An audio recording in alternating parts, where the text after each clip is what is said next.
My name is Daniel, and today I'm going to tell you about the Christmas that changed everything, not because of what happened, but because of what didn't happen. The Christmas when silence became the loudest thing I'd ever heard. The Christmas when the absence of noise finally let me hear what had been trying to reach me for years. But before I continue, if this story resonates with you, please subscribe to this channel, share it with someone who might need to hear it, and leave a comment about a time when quietness revealed something you'd been missing. Your story could be exactly what someone else needs to hear today. I need you to understand what my life sounded like before that Christmas. I was 38 years old, a sales director for a tech company in Seattle, and my life was defined by noise. Constant, unrelenting noise. My phone rang from the moment I woke up until I forced myself to put it down at night. Clients, colleagues, my team needing decisions, problems demanding solutions. My calendar was back-to-back meetings, conference calls that bled into each other, presentations where I performed confidence even when I felt hollow inside. My inbox perpetually showed hundreds of unread messages. My Slack constantly pinged with urgent matters that somehow were never quite urgent enough to actually matter. Even at home there was noise, the television always on in the background, podcasts playing while I cooked, music filling every silence. I'd gotten so used to the constant stimulation that quiet felt threatening, like something was wrong if I couldn't hear something demanding my attention. My marriage had ended 2 years earlier, not with a dramatic fight, but with my wife Sarah saying quietly one evening, "I don't think you've actually heard me in years, Daniel. I don't think you hear anyone anymore, including yourself." She'd left before I could even process what she meant, too busy fielding an urgent email to realize she was serious. I had friends, or at least I thought I did. People I saw at networking events, grabbed drinks with after conferences, connected with on LinkedIn. But if you'd asked me to name someone who actually knew me, really knew me, I wouldn't have been able to answer, because I didn't know myself anymore. I'd been performing for so long that I'd forgotten there was supposed to be a real person underneath the performance.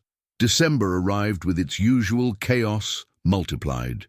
Year-end targets to hit, holiday parties to attend, gifts to buy for clients. The company's annual gala, where I was expected to give a speech about our success while glossing over the burnout, the turnover, the fact that I personally hadn't taken a real vacation in 3 years. Everyone around me seemed to be in constant motion, rushing to get everything done before the holidays, talking about their plans, their families, their traditions. And I was rushing right along with them, filling my calendar with obligations I didn't want to fulfill, saying yes to invitations I had no desire to accept, maintaining the appearance of having a full, successful life. But something was different this year. A heaviness I couldn't shake, a sense that I was running on fumes, that the engine was about to give out, that all this noise was drowning out something important I needed to hear. 3 days before Christmas, my assistant told me the office would be closed from December 24th through January 2nd. "Make sure you actually take the time off, Daniel. You look exhausted." I laughed it off. "I'll catch up on some work from home. Get ahead for January." She gave me a look I couldn't quite read.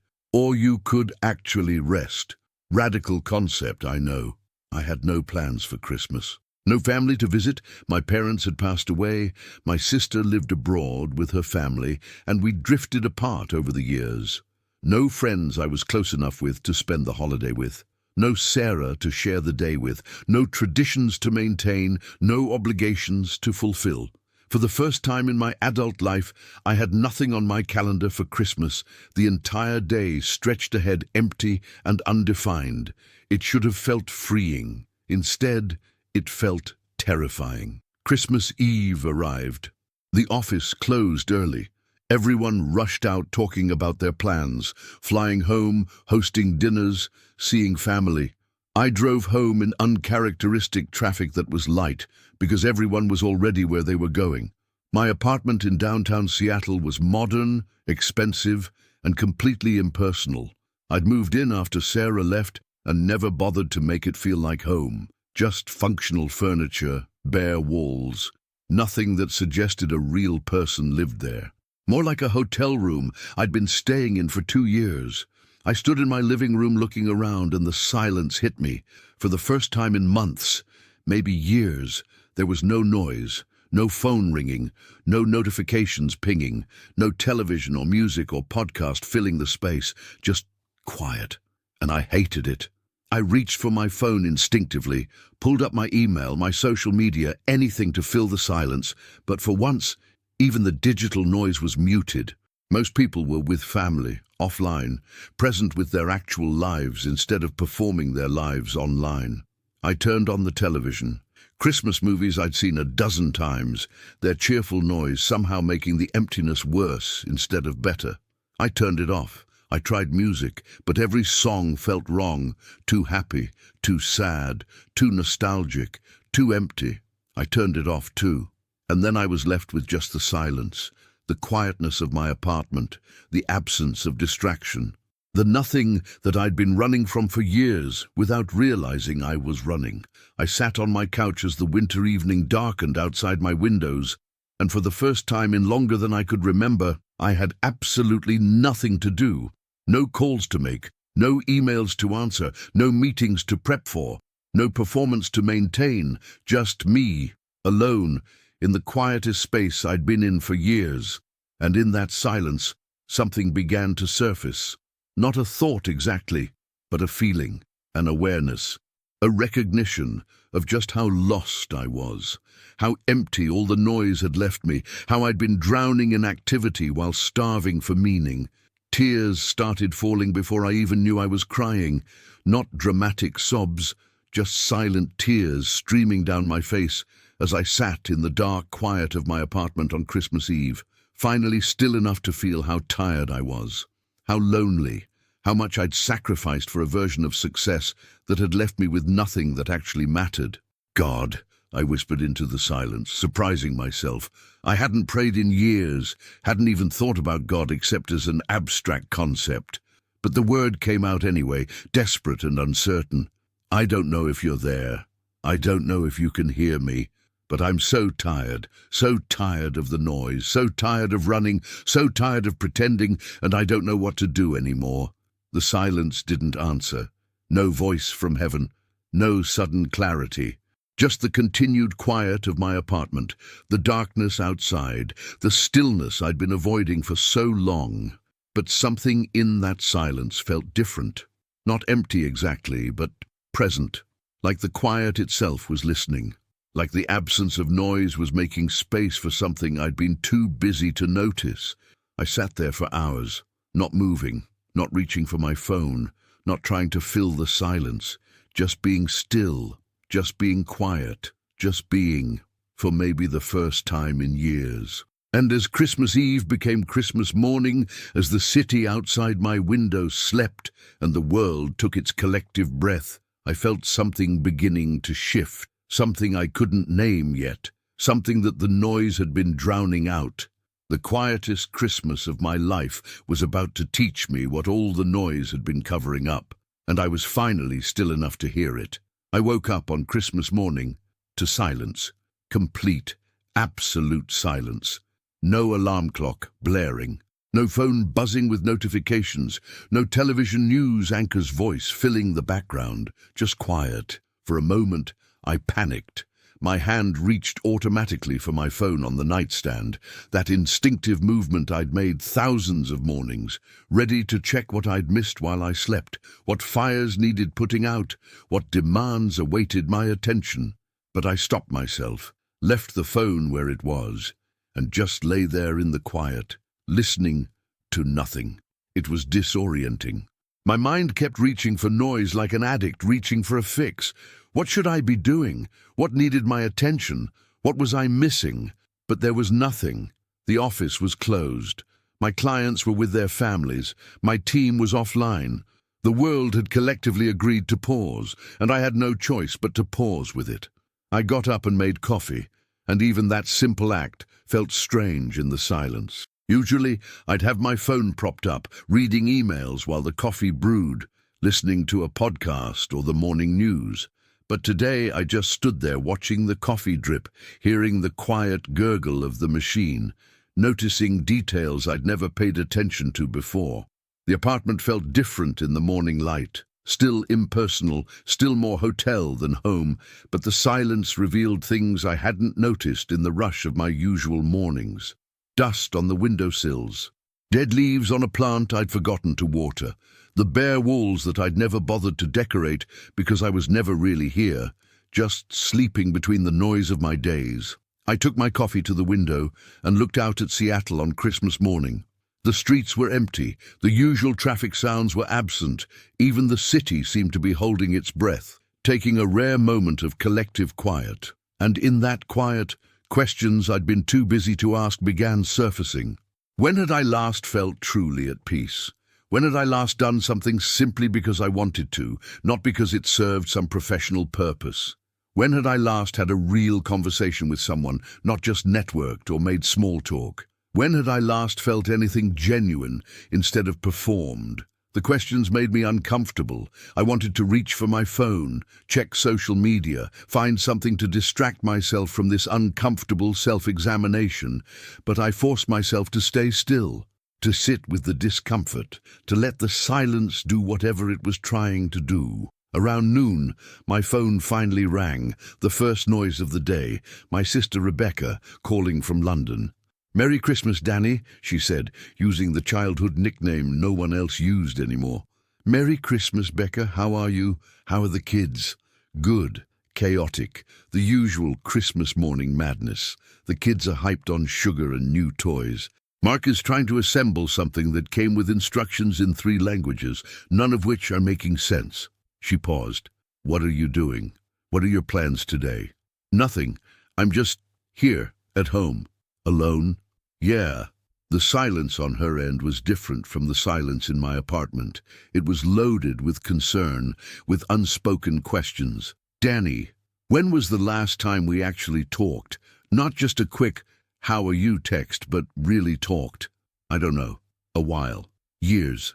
It's been years. We've both been so busy, and I let that be an excuse to drift. But Danny, I'm worried about you. You sound empty. Different from how you used to be." "I'm fine, just tired." "Are you? Fine?" She didn't wait for me to answer. "Mom used to say you were the loudest kid she'd ever met, always talking, always making noise, always filling every space with your energy. And now you're just quiet, but not in a peaceful way, in an exhausted way." Her words hit harder than I expected. "I don't know how to be anything else anymore, Becca. This is just who I am now." "No, this is who you've become. That's different. Who you are is still in there somewhere, buried under all the noise and the hustle and the performance." We talked for an hour, the longest conversation we'd had in years. She told me about her life, her kids, her struggles with balancing work and family. I told her about the divorce, about the loneliness I'd been avoiding by staying busy, about waking up this morning to silence and not knowing what to do with it. "Maybe that's a gift," she said. "The silence. Maybe it's showing you something you needed to see." "Like what?" "Like maybe all the noise has been covering up the fact that you're not okay, that you haven't been okay for a long time, and that it's okay to not be okay, Danny. It's okay to stop performing and just be honest about struggling." After we hung up, I sat with her words. The silence in my apartment felt different now, less threatening, more like space. Space to think, space to feel, space to finally be honest with myself about things I'd been avoiding. I was lonely, deeply, profoundly lonely.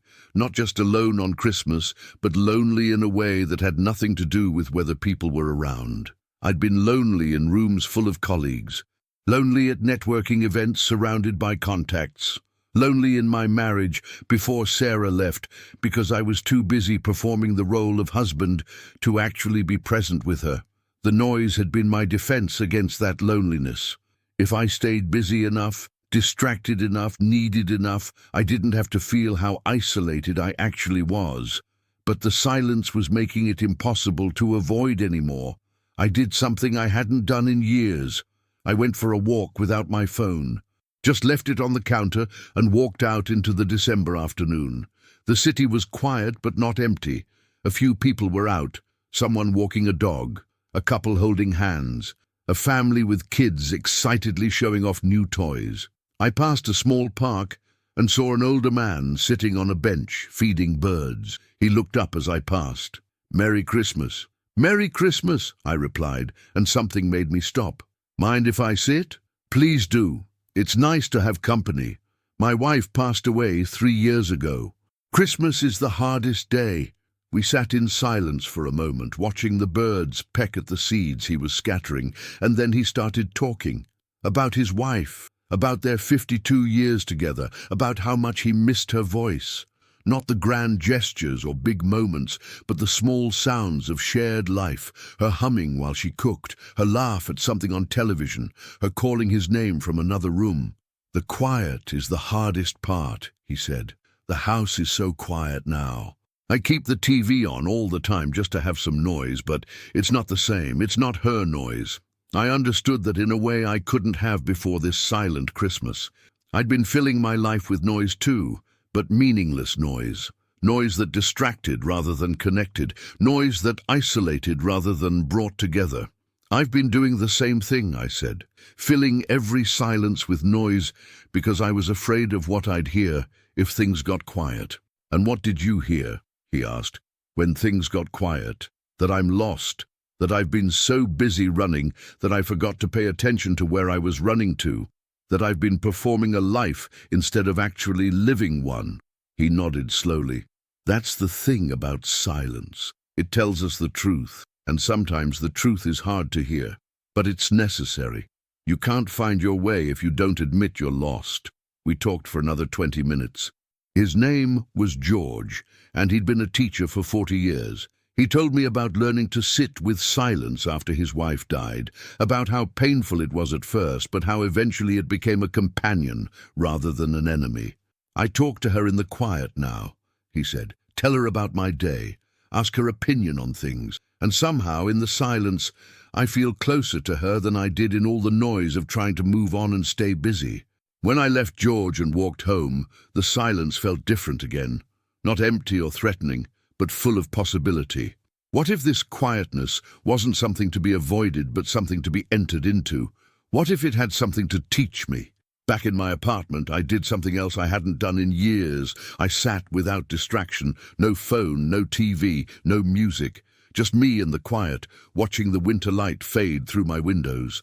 And in that stillness, I felt it again.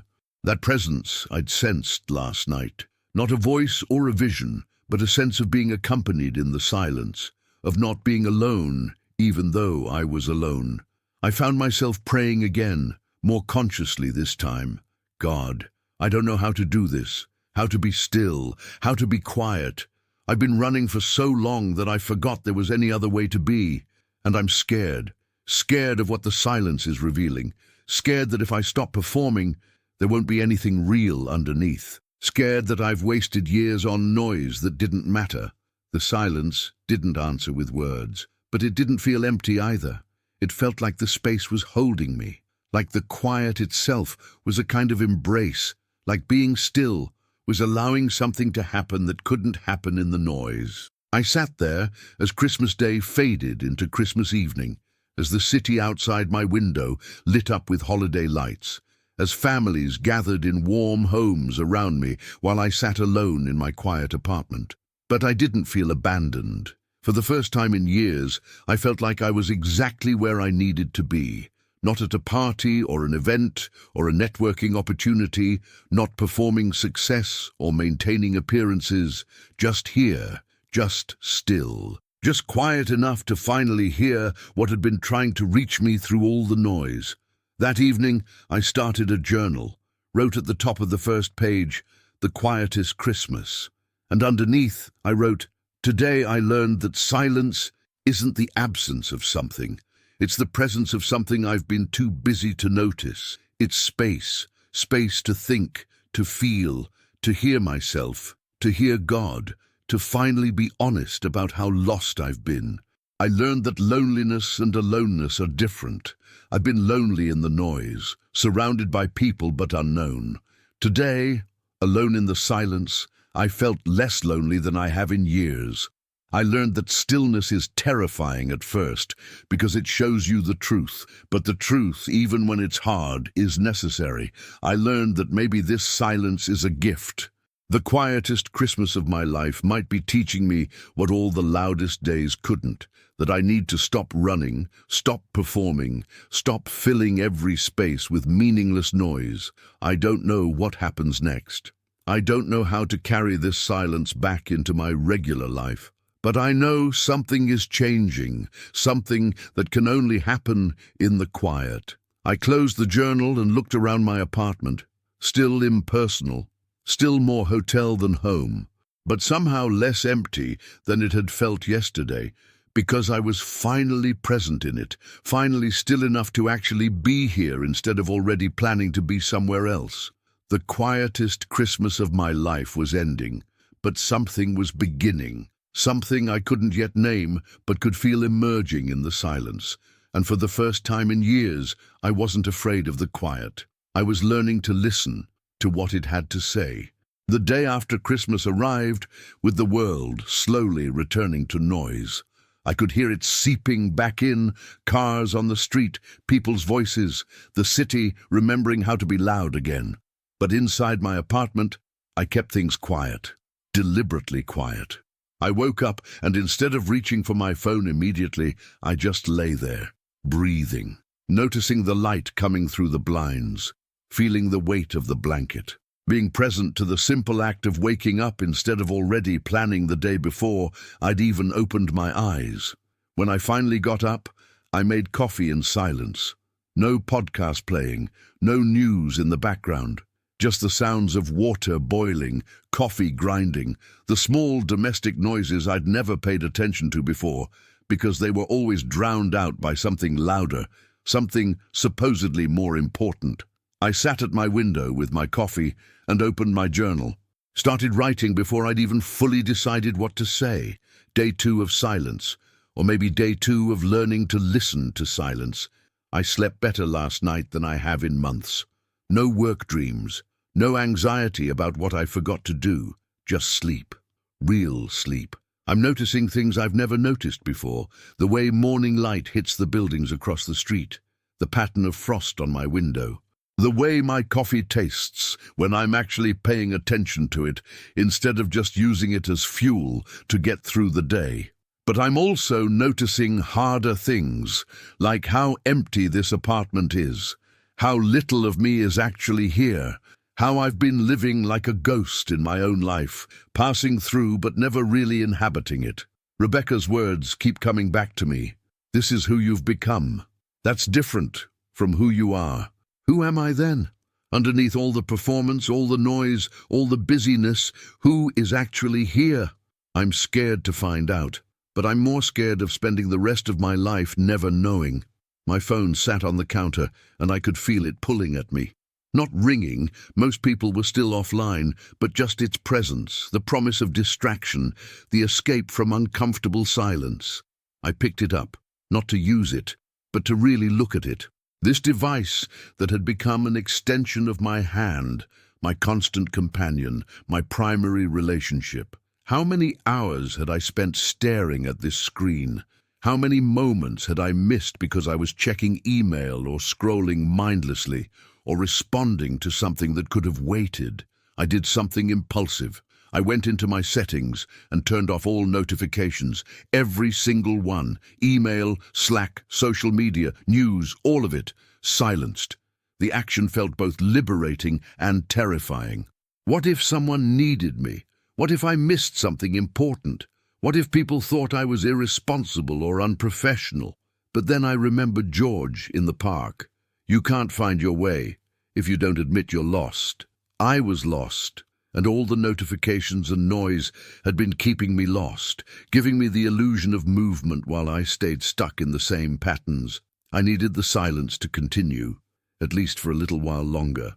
Around mid-morning, I decided to go back to the park. Something about that space, about my conversation with George, had felt significant, like a thin place where the quiet could speak more clearly.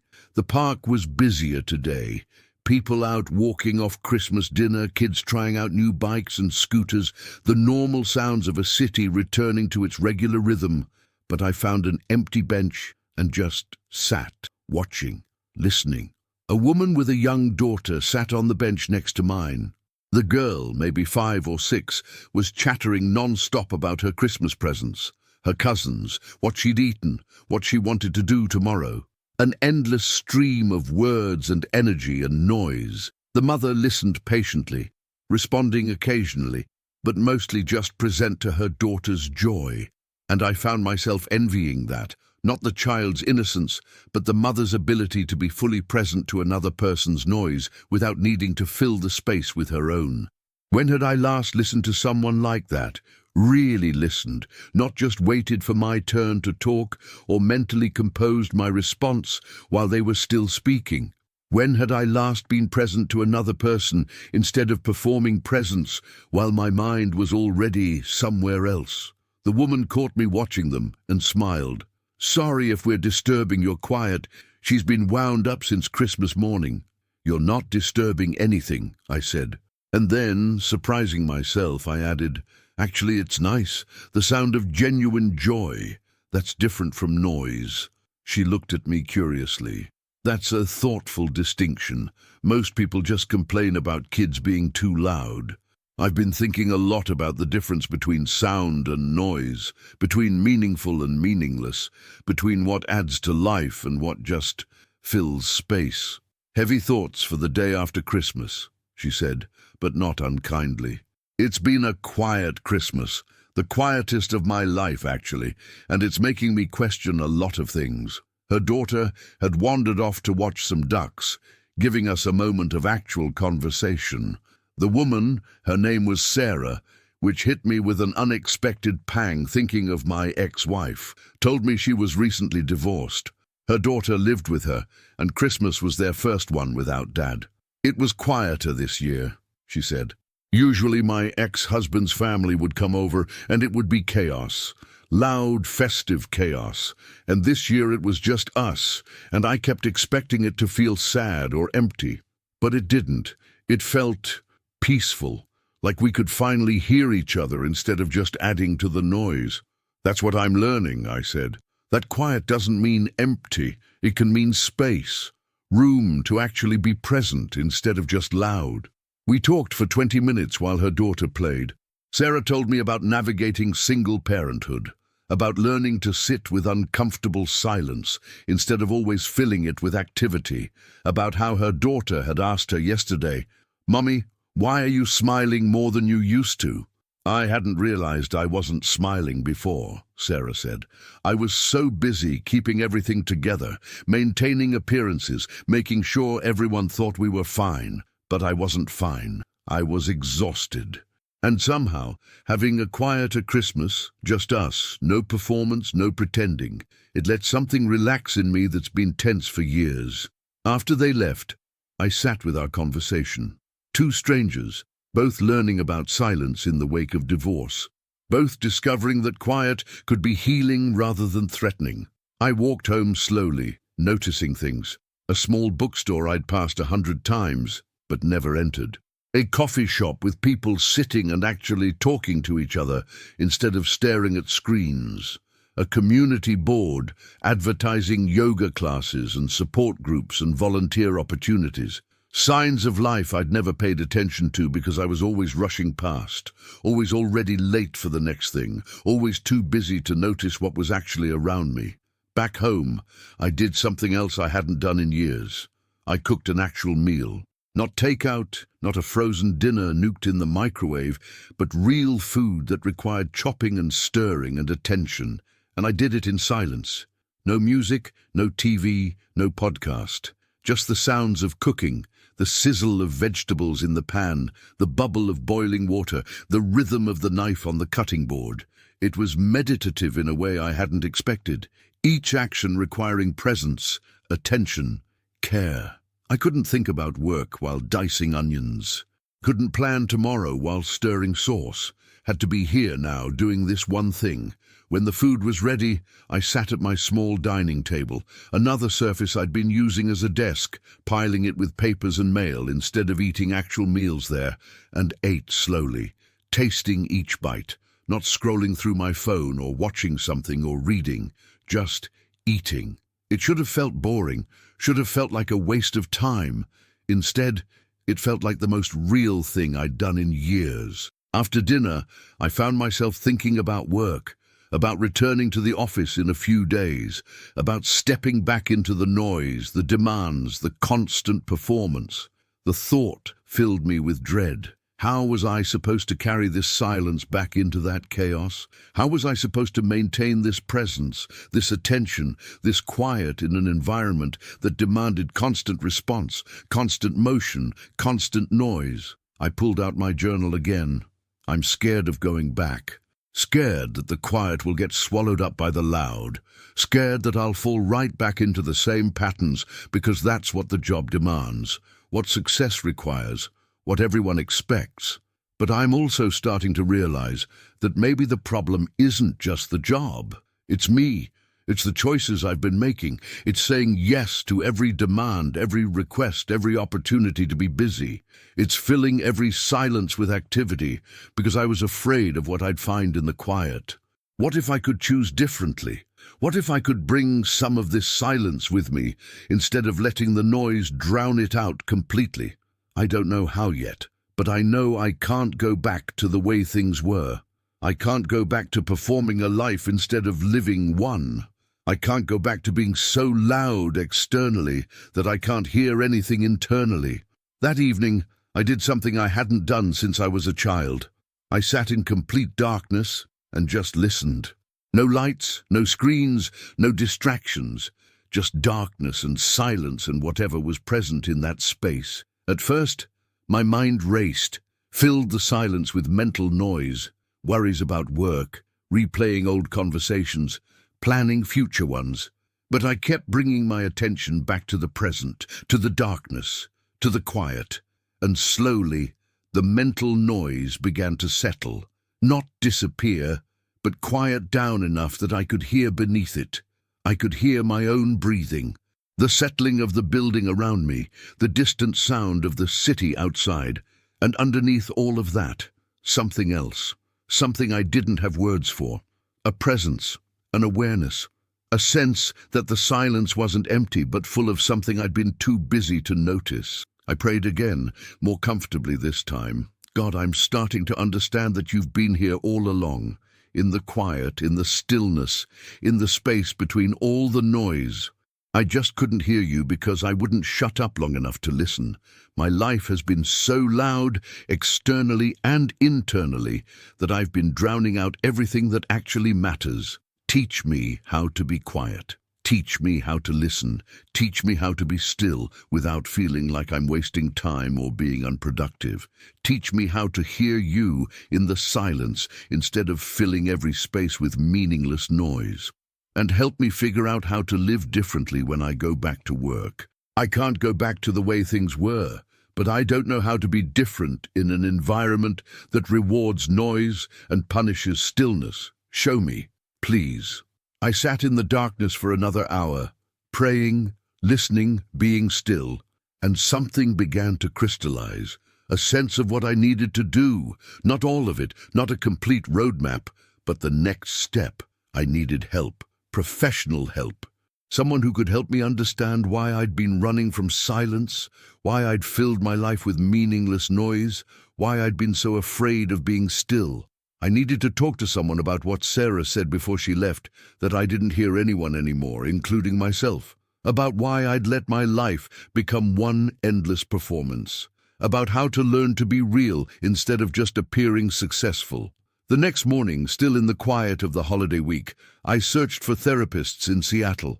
Found one, Dr. Rachel Morrison, who specialized in burnout, work-life balance, and what her website called the exhaustion of constant performance. I sent her an email. Dr. Morrison, I'm writing to inquire about therapy. I just spent the quietest Christmas of my life, and it showed me that I've been running from silence for years, filling every space with noise and busyness because I was afraid of what I'd find in the quiet. I'm not in crisis, but I'm lost. I don't know who I am underneath all the performance. I don't know how to be still without feeling like I'm failing, and I'm scared of going back to work in a few days and losing this clarity I've found in the silence. I need help learning how to live differently, how to bring this quiet with me instead of letting the noise drown it out again. Can we meet, Daniel? I hit send before I could second-guess myself. Another step into the unknown. Another choice to not fill the silence with distraction, but to actually address what it was revealing. The rest of the day passed in continued quiet. I read a book, actually read it, not just skimmed while thinking about other things. I took another walk. I cooked another meal. I journaled. I sat in stillness and practiced just being present. Each small act of choosing quiet over noise felt like rebellion, like I was reclaiming something I'd given away without realizing it. My attention, my presence, my actual life instead of just the performance of having a life. That evening, Dr. Morrison responded to my email. Daniel, thank you for reaching out. What you're describing, the exhaustion of constant performance, the fear of silence, the sense of being lost underneath all the noise, these are things many people struggle with, but few are brave enough to address. I have an opening on January 2nd at 4 p.m. Would that work for you? The silence you've discovered isn't something to be afraid of. It's a gift, and learning to live from that place of quiet instead of constant noise is possible. It requires practice, support, and patience with yourself. But it's possible. I look forward to meeting you. Rachel Morrison, PhD. I read her email 3 times. January 2nd, my first day back to work. Ending the day with therapy instead of drinks with colleagues or working late, or any of the other ways I usually avoided going home. A different kind of beginning. I closed my laptop and sat in the quiet of my apartment, feeling something I hadn't felt in years. Hope, not the loud, performative kind, but quiet hope. The kind that whispered that maybe change was possible, that maybe I could learn to live differently, that maybe the quietest Christmas of my life was the beginning of something new. Outside my window, Seattle was getting louder again as people returned to their regular lives. But inside, I was learning to stay quiet. And in that quiet, I was finally starting to hear what had been trying to reach me all along. The next few days of the holiday week existed in a strange limbo. The world between Christmas and New Year's, where time feels suspended, where most people are off work but not quite on vacation, where the usual rules seem temporarily waived. I stayed in the quiet. Not perfectly. Sometimes I'd catch myself reaching for my phone out of habit, or feeling the urge to turn on the TV just to fill the silence. But each time, I'd stop, breathe, choose the stillness instead. I started noticing patterns I'd never seen before. How my impulse to reach for noise was triggered by discomfort, a difficult feeling, an uncomfortable thought, a moment of uncertainty. The noise had been my escape, my way of not having to sit with anything hard or real. Without the noise, I had to sit with it all. The loneliness, the regret about my marriage, the emptiness of my apartment and my life, the recognition of how many years I'd wasted running from myself. It was hard.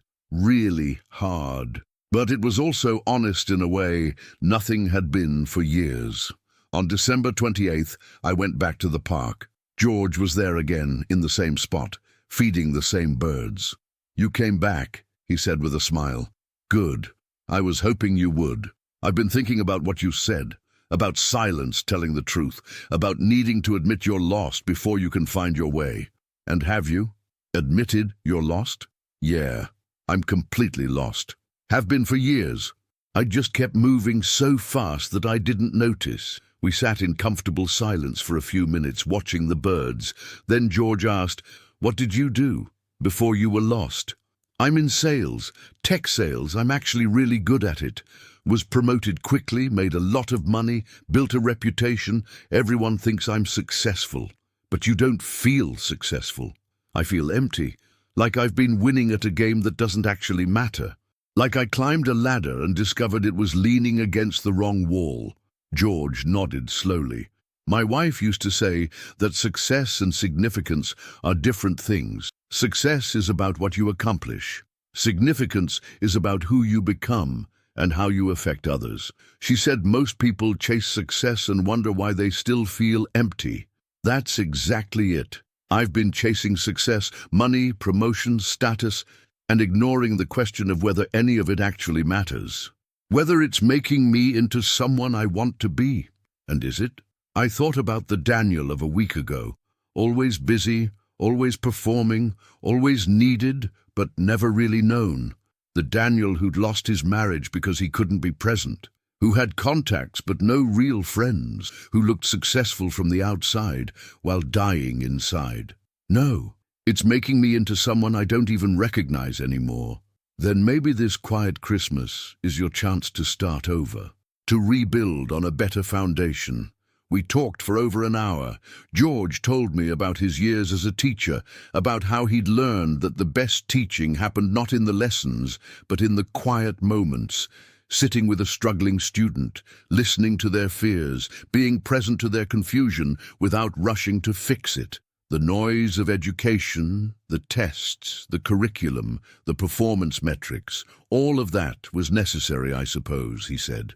But the real work happened in the quiet spaces. When a kid felt safe enough to admit they didn't understand, when they could be honest about what they were struggling with, that's where real learning happened. I don't think I have quiet spaces in my work, I said. It's all noise, all performance, all the time. Then maybe you need to create some, even small ones, even just 5 minutes of silence before a meeting to collect yourself, or turning off notifications during focused work, or taking a real lunch break instead of eating at your desk. Small acts of choosing quiet over constant noise. I pulled out my phone and showed him my notification settings. Everything turned off. That's a start, he said with approval. But the real question is, can you keep them off when you go back to work, when the pressure's on and everyone expects immediate responses? I don't know, but I have to try. I can't go back to the way things were. That afternoon I did something else I hadn't done in years. I went to a bookstore. Not to buy something specific, but just to browse, to be in a space dedicated to quiet contemplation. I found myself in the self-help section, looking at titles about burnout, about meaningful work, about finding purpose. One book caught my eye, The Power of Stillness, Learning to Hear Your Life. I sat in one of the store's reading chairs and started reading. The author described what he called performative living, when we're so busy performing the role of having a life that we forget to actually live, when we optimize and maximize and hustle so much that we lose touch with why we're doing any of it. I felt exposed, like the book was describing me specifically. Every page held up a mirror I'd been avoiding looking into. One passage hit particularly hard. We fill our lives with noise, digital noise, social noise, professional noise, not because we need it, but because we're afraid of what we'll find in the silence.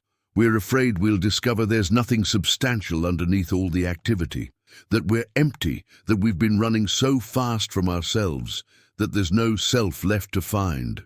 But the silence doesn't create the emptiness, it reveals it. And revelation, while painful, is the first step toward actually filling the emptiness with something real, instead of just covering it with noise. I bought the book and walked home reading it, stopping every few paragraphs to absorb what it was saying. By the time I got home, I'd finished the first 3 chapters and filled the margins with notes. That evening, I started working through one of the exercises from the book. Write a letter to your future self, describing the life you want to be living 1 year from now. Not the life you think you should want, not the life that would impress others, but the life that would feel true to who you really are. I sat with my journal for a long time before starting to write. Dear future Daniel, I hope that a year from now you've learned to live from quiet instead of noise. Not that your life is silent, but that you found the kind of stillness that lets you hear yourself think, feel yourself feel, and be actually present instead of always performing. I hope you have real friendships, people who know your story, who see your struggles, who you don't have to perform for, people you can be quiet with. I hope you found work that matters. Maybe that's still sales, but done differently, with presence and integrity instead of just hustle. Or maybe it's something else entirely. But whatever it is, I hope it's aligned with who you actually are, instead of who you think you should be. I hope you've learned to say no, to protect your quiet, to choose stillness over constant motion, to value being over achieving. I hope you're in therapy and actually doing the work of understanding why you ran from silence for so long. I hope you're healing the wounds that made noise feel safer than stillness. I hope you've reached out to Rebecca more, that you're actually present with her and her kids instead of just checking a box with occasional contact. I hope you've made your apartment feel like home, that it reflects who you actually are instead of just being a place to sleep between workdays. Most of all, I hope you've learned that you're enough, not because of what you accomplish or achieve or produce, but simply because you exist. That your worth isn't earned through performance, but is inherent in your being. I know this year is going to be hard. Changing patterns that have been forming for decades won't be easy. There will be setbacks. Times when you fall back into noise because quiet feels too vulnerable. Times when you perform because it's easier than being real. But keep choosing quiet when you can. Keep choosing presence over performance. Keep choosing being over constant doing. You deserve a life that's actually lived, not just performed. You deserve to know yourself, not just the role you play. You deserve rest, real rest, not just collapsed exhaustion between bouts of frantic activity. 1 year from now, I hope you're becoming that person. Not perfectly, but truly. With hope, present Daniel. I read what I'd written and felt tears forming. This was what I wanted. Not louder, bigger, more successful, but quieter, realer, more present. A life of substance instead of just noise. The next day was December 29th. I woke up and instead of immediately getting out of bed, I stayed still for 10 minutes. Just breathing, noticing my body, my thoughts, my feelings, practicing being present to the simple fact of existing. It felt awkward at first, like I was wasting time. But then I remembered something from the book. Stillness isn't wasting time. It's the foundation for using time wisely. You can't live intentionally if you never pause to notice what you're doing or why. After my 10 minutes of stillness, I made coffee and opened my laptop. My inbox had exploded, hundreds of emails from the week I'd been offline. Requests, questions, problems, demands for my attention. The old me would have started responding immediately, would have spent the entire day trying to get to inbox zero, would have felt anxious about every unanswered message. But I closed my laptop without reading any of them, not because I was avoiding work or being irresponsible, but because I was choosing to have one more day of quiet before the noise rushed back in, one more day to practice being present, one more day to strengthen this new pattern before testing it against the old environment. I went for a long walk, found a small church I'd never noticed before and went inside. It was empty, quiet, just a few candles lit near the front. I sat in a pew and let the silence of the sacred space wash over me.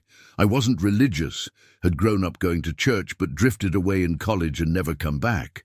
But sitting there in the quiet, I felt something I hadn't felt in years. Peace.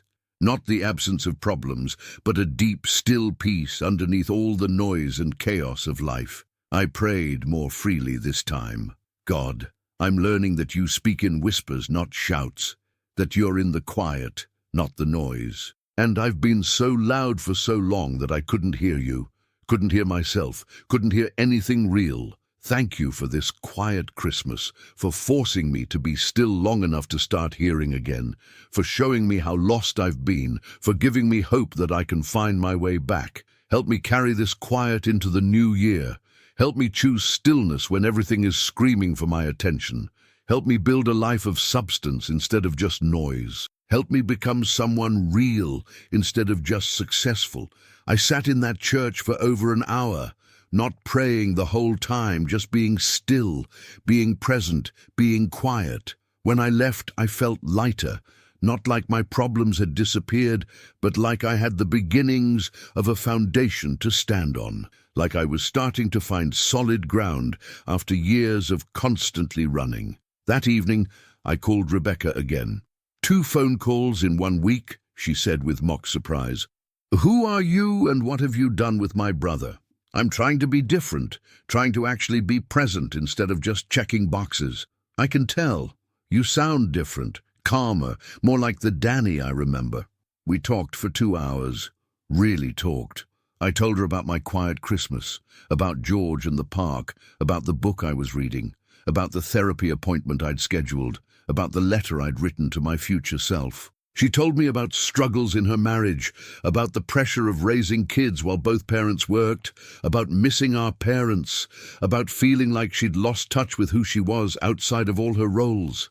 Maybe we both need more quiet, she said. More time to just be instead of always doing. Come visit, I said impulsively. This summer, bring the kids. We'll do simple things, walks in parks, cooking meals, actually being together instead of just catching up through rushed phone calls. I'd like that. The kids should know their uncle, the real you, not just the stressed voice on the phone every few months. After we hung up, I sat with the conversation. This was what real connection felt like. Not networking, not performing relationship, but actually being present with someone, sharing honestly, being known. I wanted more of this, needed more of this. December 30th arrived, my last full day before returning to work. I spent it intentionally quiet, meditating in the morning, reading, journaling, taking walks, cooking a nice dinner for myself, sitting in stillness as evening came.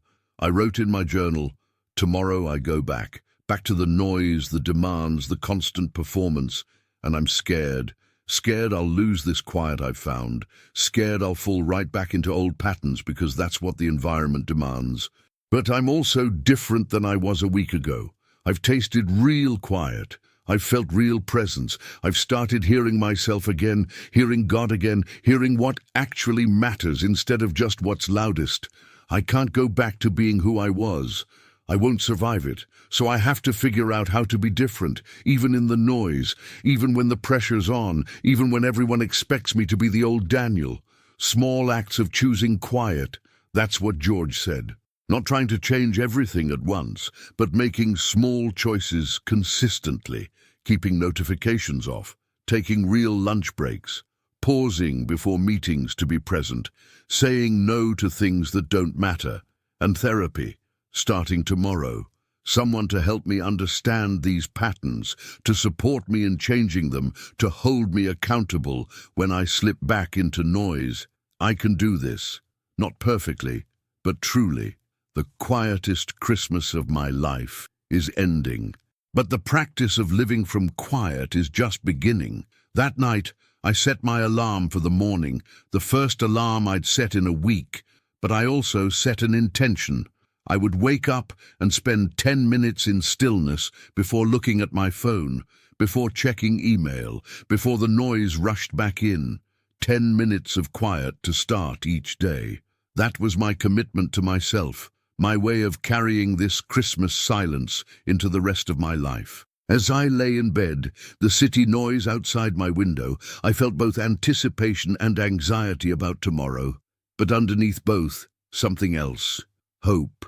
Quiet, steady hope that change was possible, that I could learn to live differently, that the quietest Christmas of my life had taught me something worth keeping.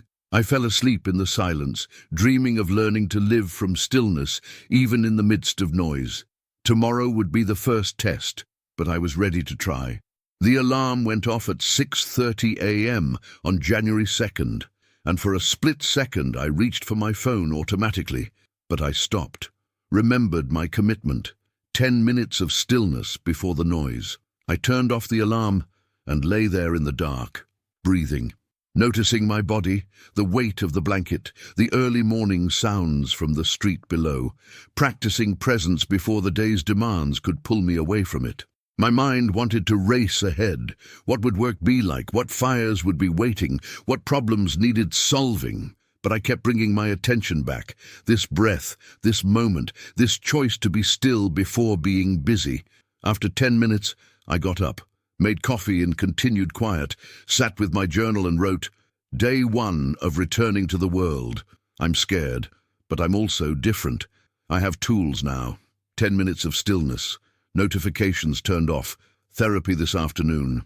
Small acts of choosing quiet. I don't know if it will be enough, but I know the old way doesn't work, so I have to try something new. Help me, God. Help me carry the quiet into the noise." I got dressed for work. The first time in over a week, I'd put on business clothes. They felt strange, like a costume I was putting on to play a role, which I realized was exactly what they were. For years, I'd been costuming up every morning to perform successful sales director Daniel, while the real Daniel disappeared underneath the performance. The drive to the office was quiet. I didn't turn on the radio or podcast, just drove in silence, noticing the city waking up around me, preparing myself mentally for re-entry into the noise. When I walked into the office, it hit me immediately, the noise I'd been away from for 9 days. Conversations, phones ringing, the hum of activity, people moving with purpose and urgency. The exact environment I'd been living in for years without noticing how overwhelming it was. Several colleagues greeted me. "Welcome back. How was your holiday? Did you do anything fun?" The old me would have given some clever response, made it sound impressive, or at least interesting. Instead, I said simply, "It was quiet, really quiet. It was good." They looked slightly confused, like they weren't sure how to respond to that, and moved on, which was fine. I wasn't performing anymore. I was just being honest. My inbox was chaos, over 400 unread emails. My voicemail was full. My Slack had countless unread messages, all of it screaming for my immediate attention, all of it supposedly urgent. I sat at my desk and took a breath. Instead of diving in reactively, I spent 5 minutes in stillness, eyes closed, breathing, centering myself, choosing presence over panic. When I opened my eyes, I did something radical. I prioritized, actually looked at what genuinely needed my attention today versus what was just noise masquerading as urgency. I found 3 actual priorities, 3 things that truly mattered. Everything else could wait. My assistant Jennifer knocked on my door. "Daniel, do you have a minute? There are several things that need your immediate—" She stopped, noticing something different. "Are you okay? You seem different." "I'm better than I've been in years, actually, but I am different. I'm trying to work differently, more intentionally, less reactively." "Okay," she said cautiously. "So about these urgent items, are they actually urgent? Or are they just habitual emergencies, things that feel urgent but can actually wait?" She thought about it. "Honestly, probably half of what we call urgent isn't really. We just always treat everything like it's on fire." "Exactly. So let's try something different. Let's distinguish between actual urgencies and performative urgencies. Can you help me with that?" We spent 30 minutes going through her list. Out of 20 items she'd marked as urgent, 3 actually were. The rest were people's anxiety, dressed up as emergency, or habits of treating everything like it couldn't wait, or my own pattern of always being immediately available, reinforcing everyone's expectation of immediate response. "This is going to be an adjustment," Jennifer said. "People are used to you responding to everything instantly.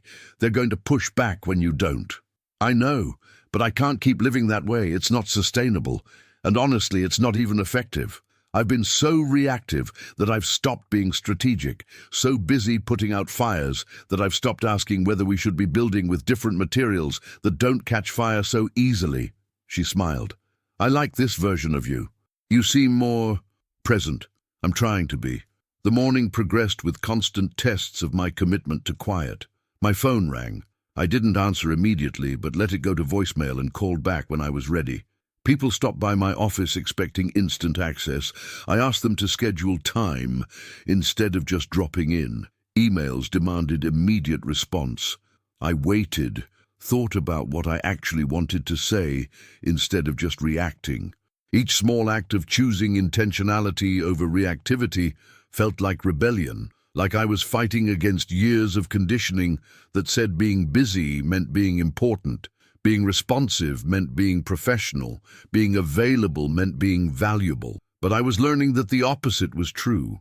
Being perpetually busy made me ineffective. Being instantly responsive made me reactive rather than thoughtful. Being always available meant I was never fully present anywhere. At lunch, instead of eating at my desk while working, I left the office, walked to a small park nearby, sat on a bench and ate my sandwich in quiet, watching people, breathing fresh air, giving myself a real break. A colleague, Mark, saw me and sat down. "Mind if I join you?" "Please." We sat in silence for a moment, both eating. Then Mark said, "This is weird for you, isn't it? Taking an actual lunch break." "Yeah, but I'm trying to change some patterns, trying to work more sustainably." "Good for you. I burned out 3 years ago, ended up taking 2 months off because I literally couldn't function anymore. Had to relearn how to work in ways that didn't destroy me. It's hard, but it's necessary." "What changed for you?" "Boundaries. Real boundaries, not just the ones I claimed to have while ignoring them.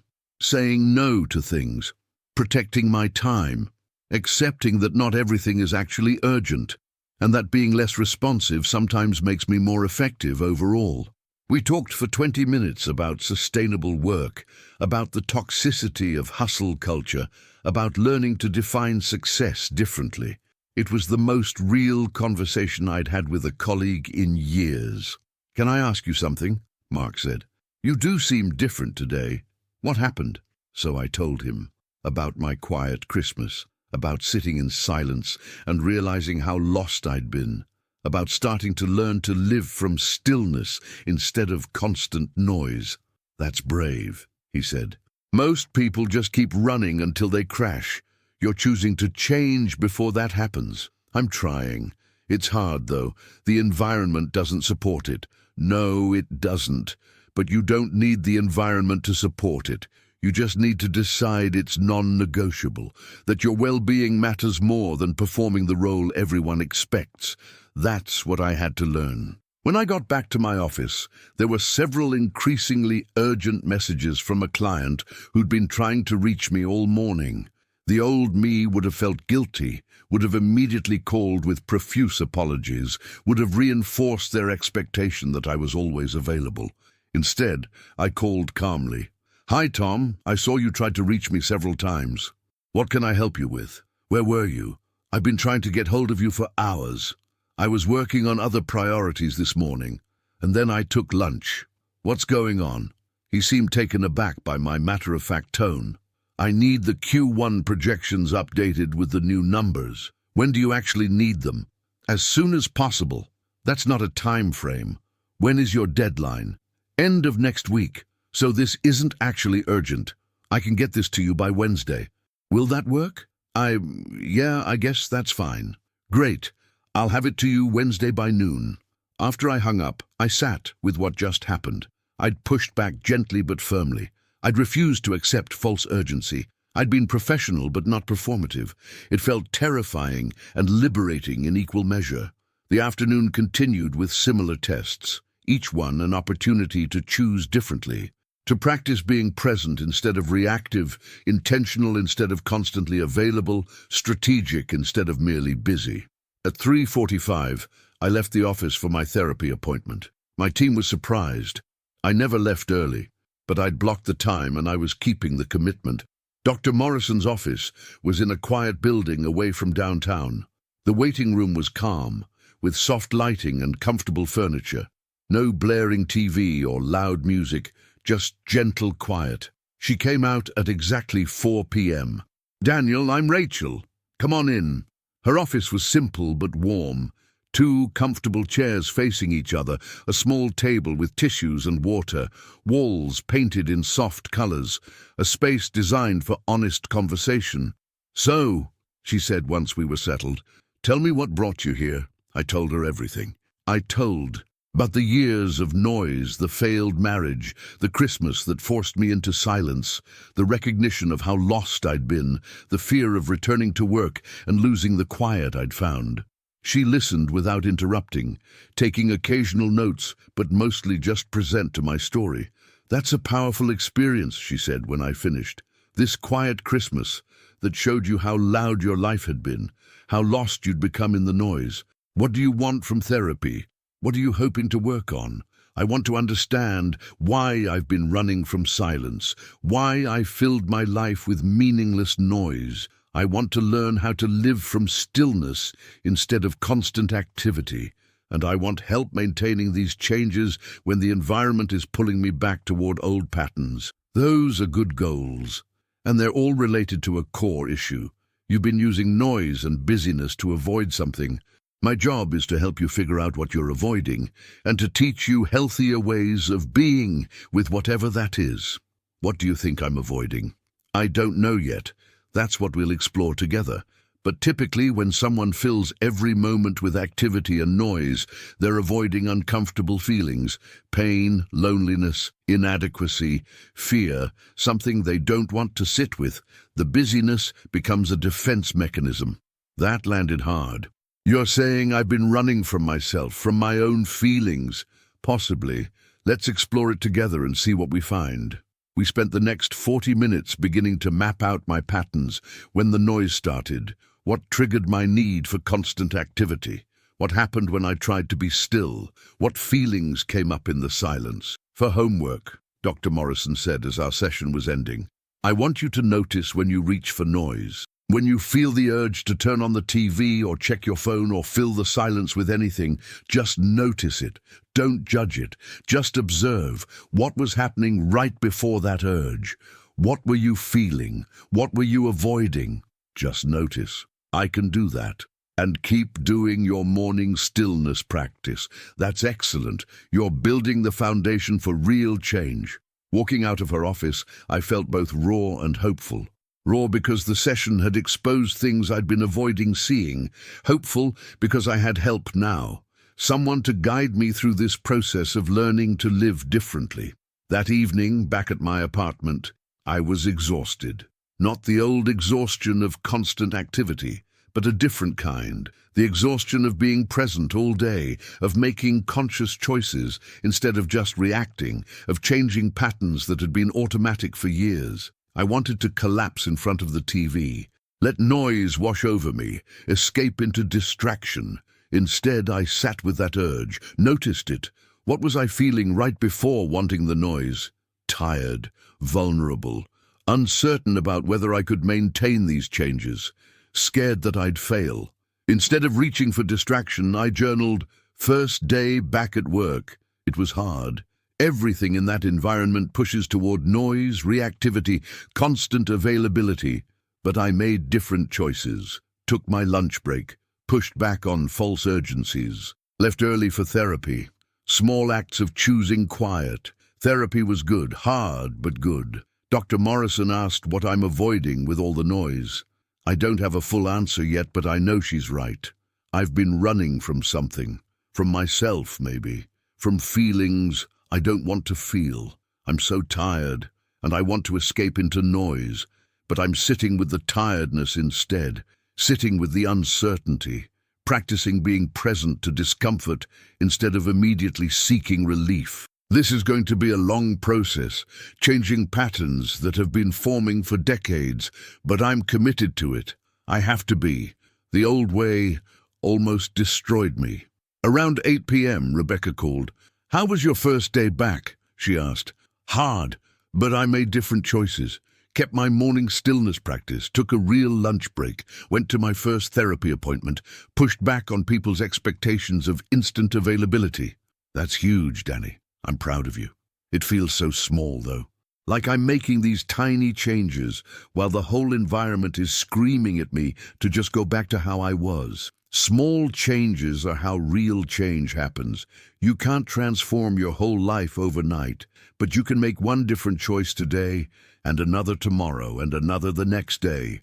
Eventually, those small choices add up to a different life. That's what Dr. Morrison said too. that I'm building a foundation. Then trust the process. And Danny, call me when it gets hard. When you're tempted to fall back into old patterns, let me remind you why you're doing this. After we hung up, I realized something. I was building a support system. Rebecca, Dr. Morrison, George in the park, even Mark at work, who understood sustainable work practices.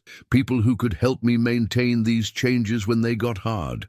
I wasn't doing this alone, and maybe that was part of the lesson too, that the quiet wasn't about isolation. It was about creating space for real connection, real presence, real relationship.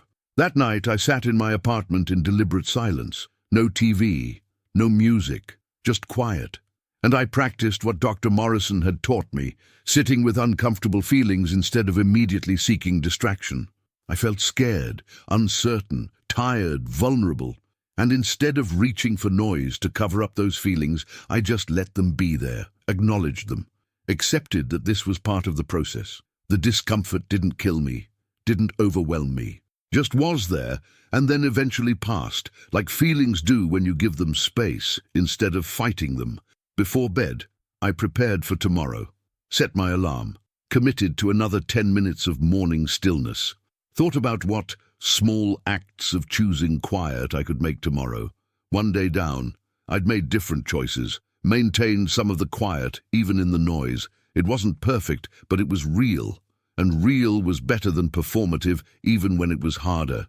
I fell asleep with the quiet around me, dreaming of learning to live from stillness, even in the midst of chaos. Tomorrow, I would practice again, and the day after that, and the day after that. Small acts of choosing quiet, building toward a different kind of life. One day at a time. 3 weeks into the new year, I was learning that maintaining quiet in a noisy world was a daily practice, not a one-time achievement. Some days I succeeded in choosing stillness over reactivity.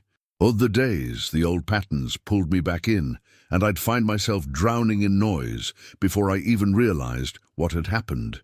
But I was changing, slowly, imperfectly, but truly changing. My morning stillness practice had become non-negotiable. 10 minutes every morning before looking at my phone. Some mornings it felt peaceful. Other mornings my mind raced the entire time. But I showed up either way, and Dr. Morrison said that was what mattered, the showing up, not the perfection. My weekly therapy sessions were revealing layers I hadn't known were there. In our third session, Dr. Morrison asked a question that cracked something open. Daniel, when did you learn that your worth was tied to your productivity? That being busy meant being valuable? I sat with that for a long moment. My father, he was a businessman, always working, always busy, always making deals. And the message I absorbed was that idle hands were wasted hands, that rest was laziness, that your worth was measured by your output.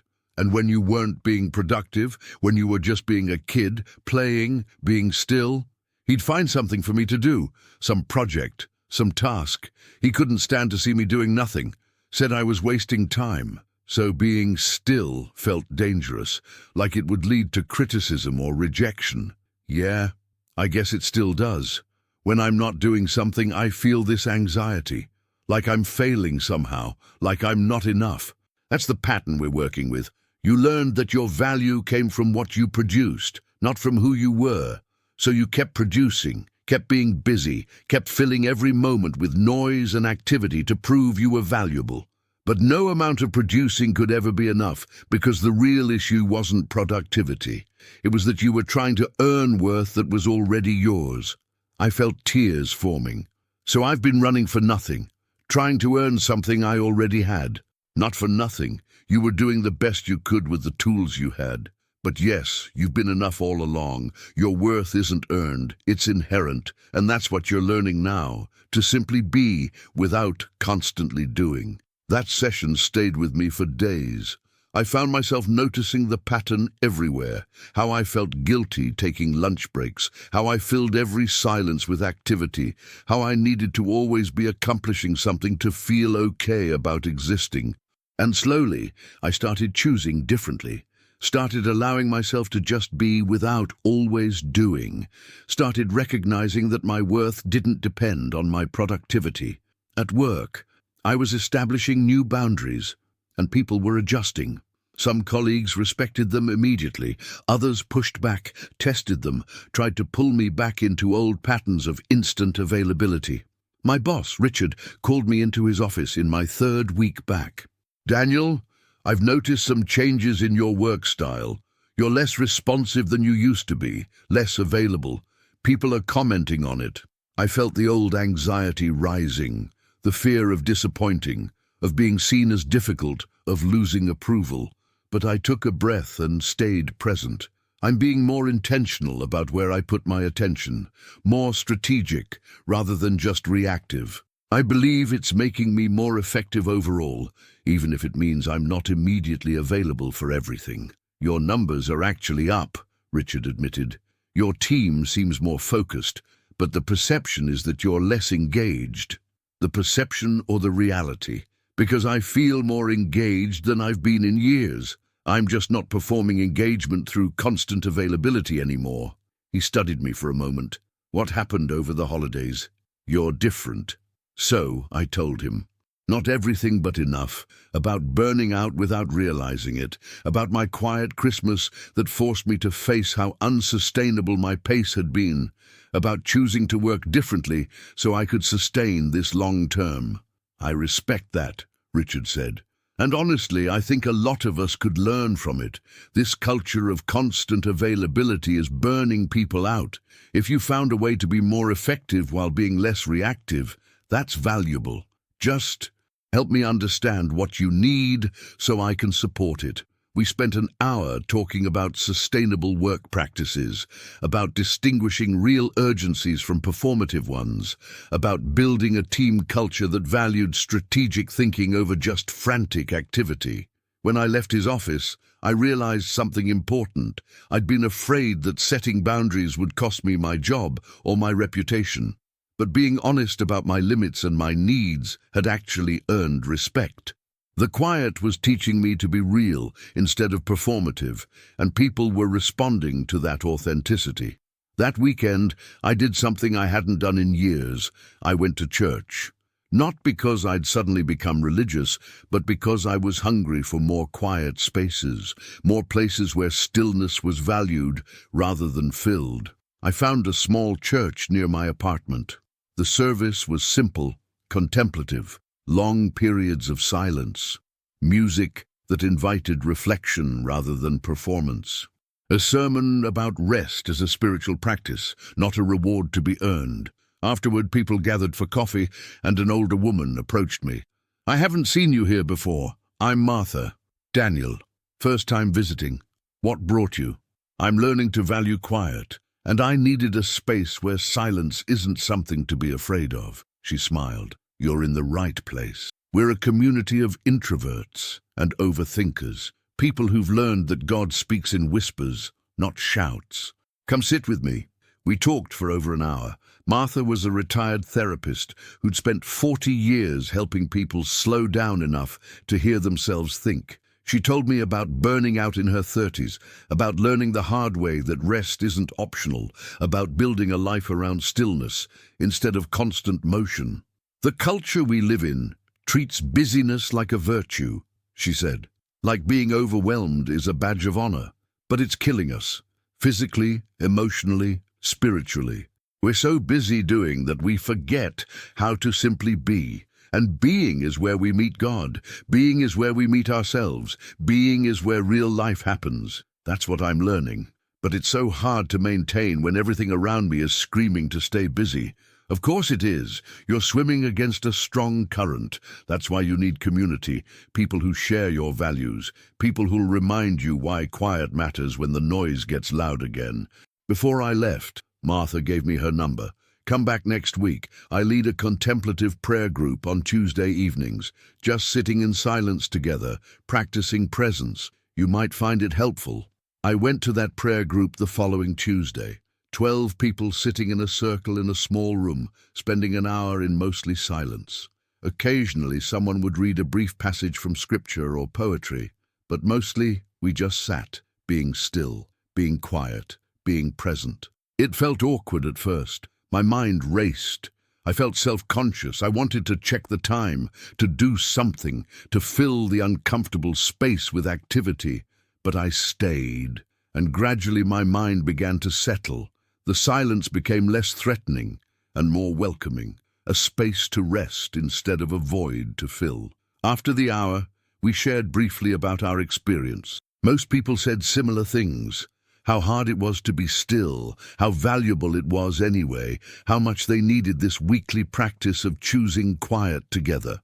It's easier to be still in community, Martha said, when you know others are practicing with you, when you're not alone in valuing what the culture dismisses. I started going every Tuesday, added it to my calendar as non-negotiable time, right alongside therapy.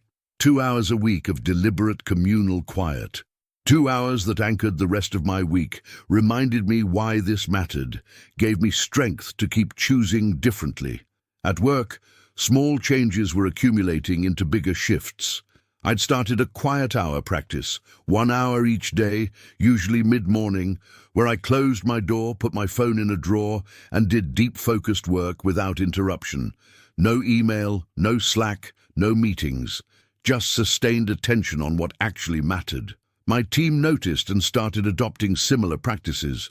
Jennifer blocked off time on my calendar and began protecting it fiercely. Daniel's quiet hour, she'd tell people who tried to schedule over it. Not available. Some clients resisted at first, but then they noticed the quality of my work improving.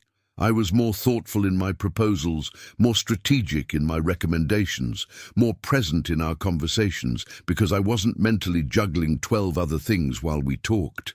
"You seem different," one long-time client said during a video call. "More grounded, like you're actually here instead of thinking about the next meeting." "I'm trying to be more present, to give full attention instead of divided attention." It shows. And honestly, I appreciate it. Most salespeople are just going through the motions. You actually seem to care. 4 weeks into the new year, Dr. Morrison and I had a breakthrough session. "I want to try something," she said. "I want you to sit in silence for 5 minutes, and I want you to notice what comes up, what feelings, what thoughts, what impulses. Just notice without trying to change anything."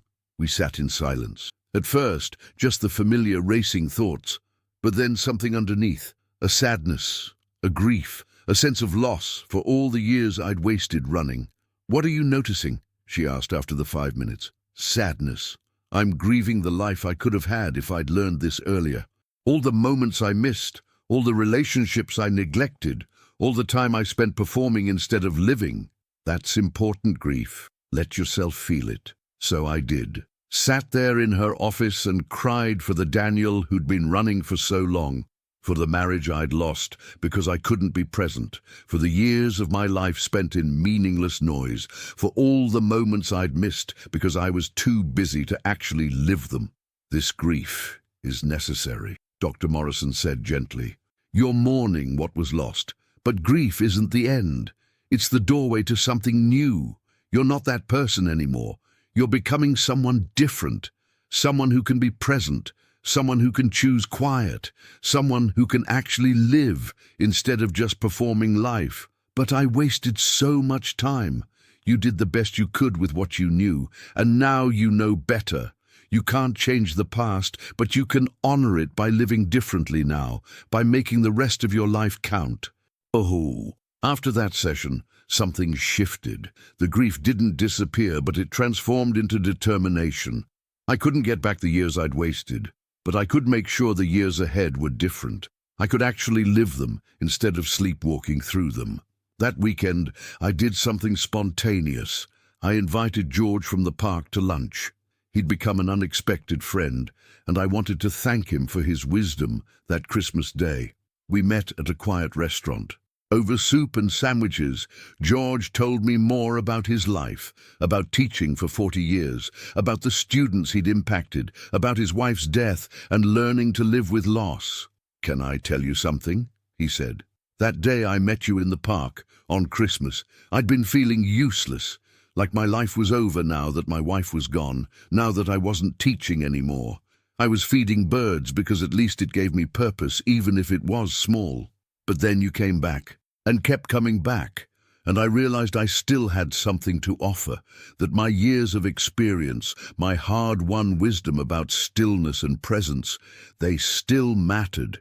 You reminded me that my life isn't over. It's just different, and that different can still be valuable. George, you helped save my life, literally. I was drowning and didn't know it, and your wisdom about silence, telling the truth, it gave me permission to actually listen to what the quiet was revealing. We saved each other then.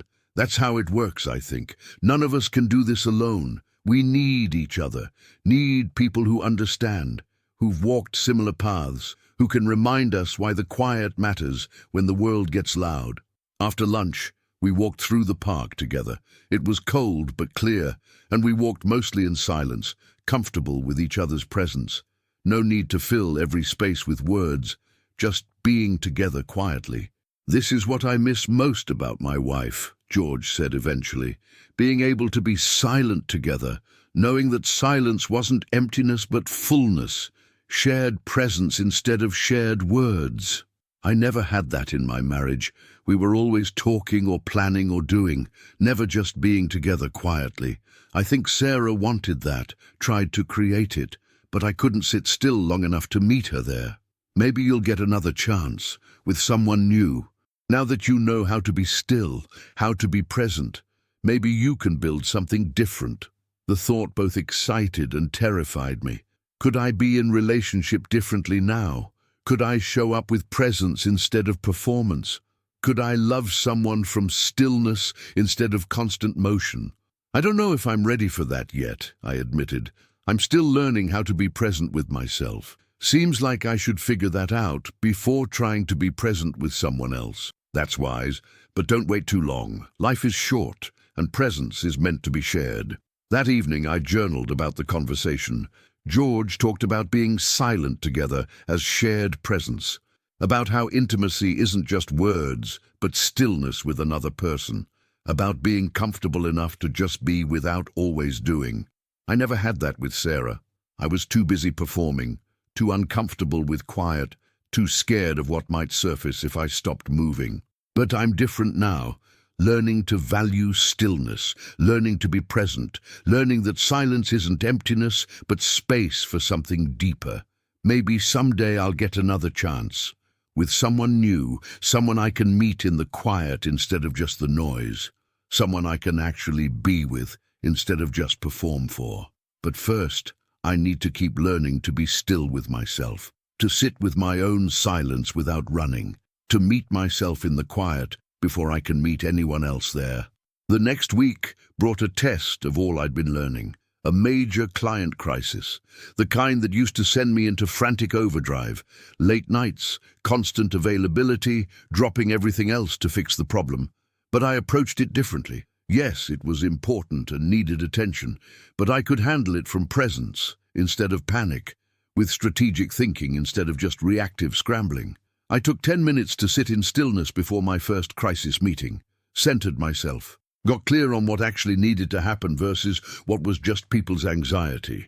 I led the meeting calmly, strategically, listened more than I talked, asked questions instead of immediately proposing solutions, created space for the team to think instead of just react. After 2 hours, we had a solid plan, clear actions, clear timelines, clear ownership, and I hadn't once felt the need to take on everything myself or stay up all night trying to fix it single-handedly.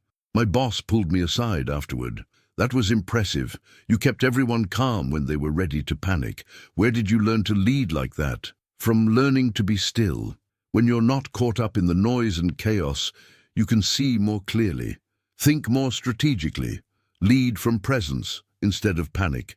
Teach my other directors that. We need more leaders who can stay grounded in crisis instead of just adding to the chaos." That evening, exhausted but satisfied, I realized something profound. The quiet wasn't separate from my work. It was enhancing my work, making me better at it, more effective, more strategic, more valuable.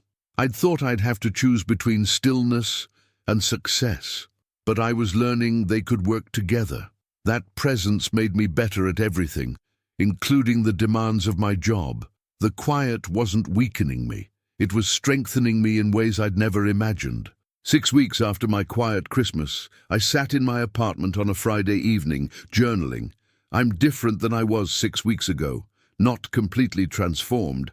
I still fall back into old patterns sometimes, still reach for noise when silence feels uncomfortable, still struggle with the pull toward constant activity, but I'm changing, building new patterns, creating a life around stillness instead of noise. And people are noticing not just that I'm different, but that the difference is making me better at everything, better at work, better at relationships, better at actually living instead of just performing life.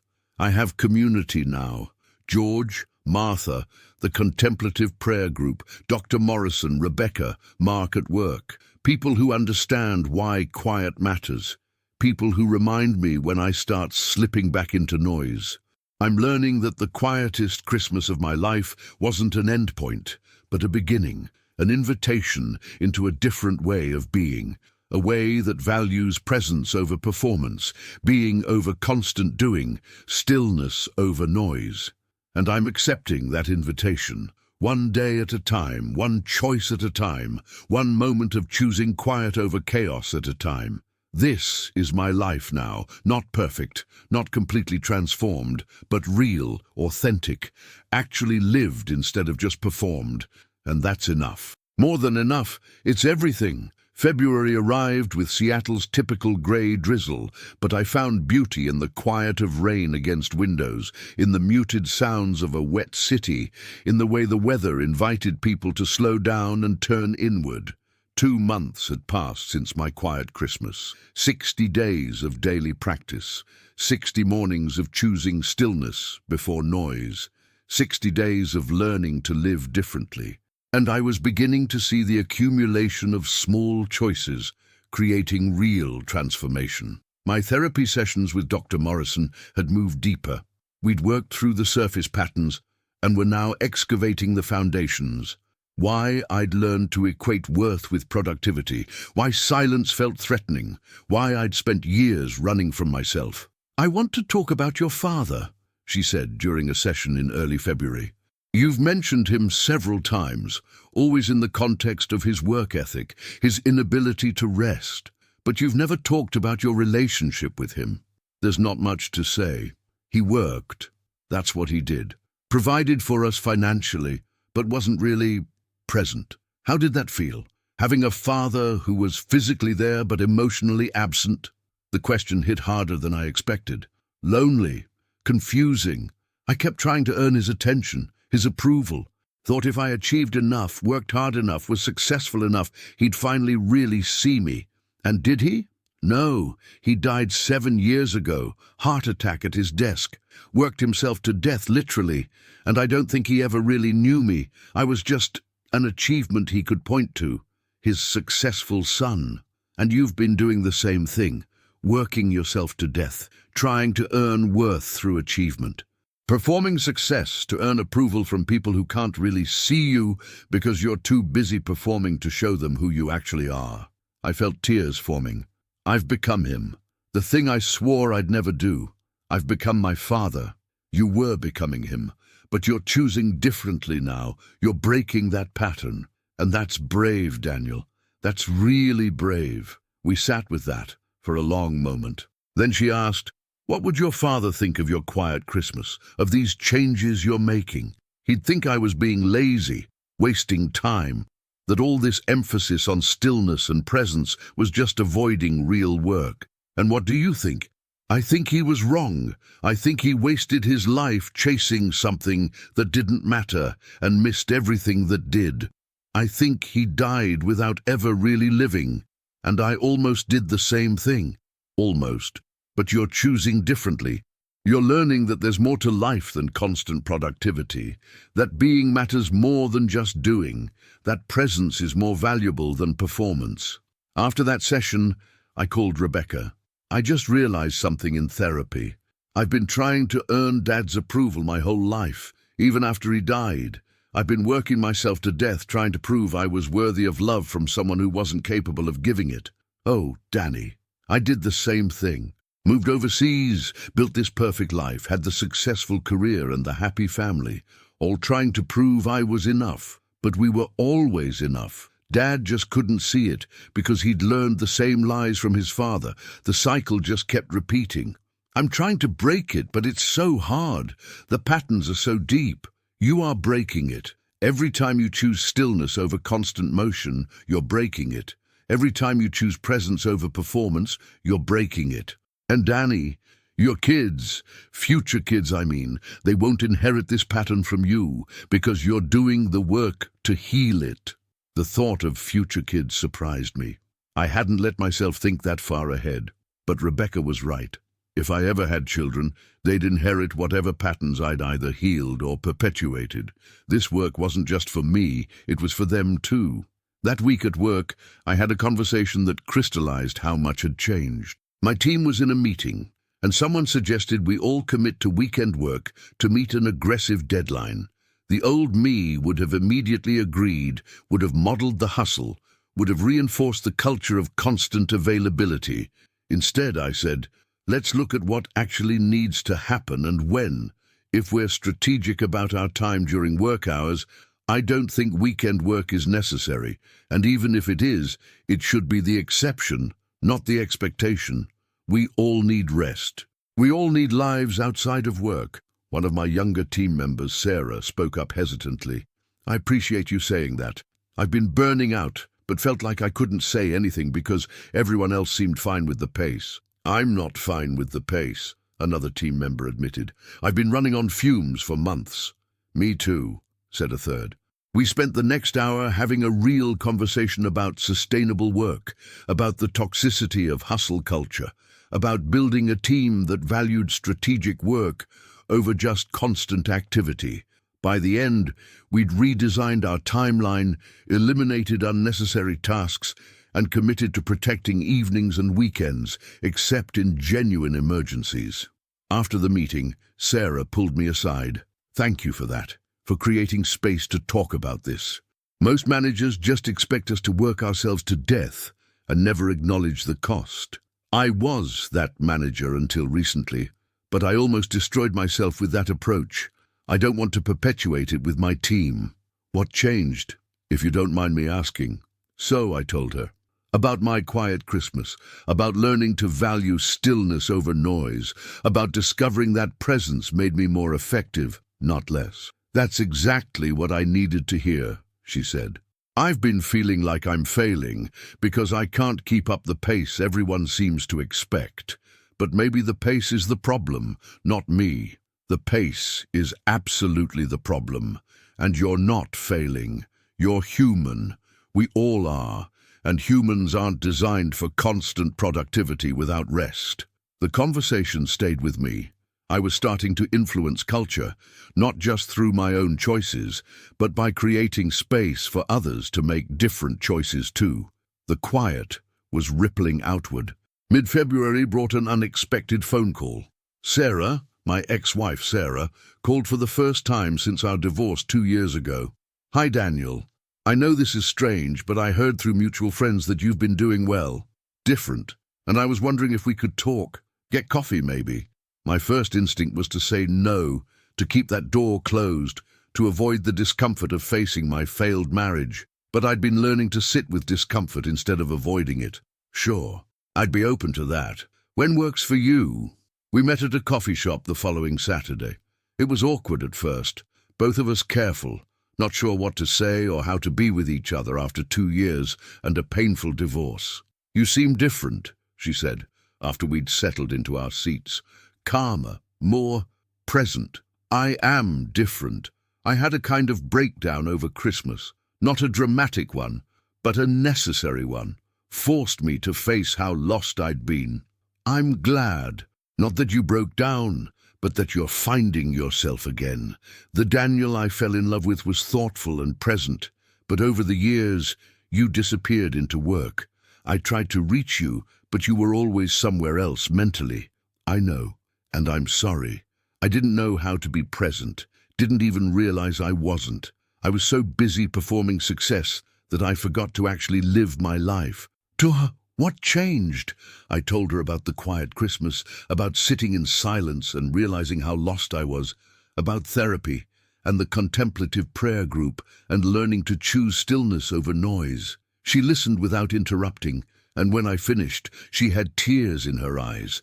I wish you'd found this before our marriage ended. I wish you'd been able to hear me when I was trying to tell you these things. Me too.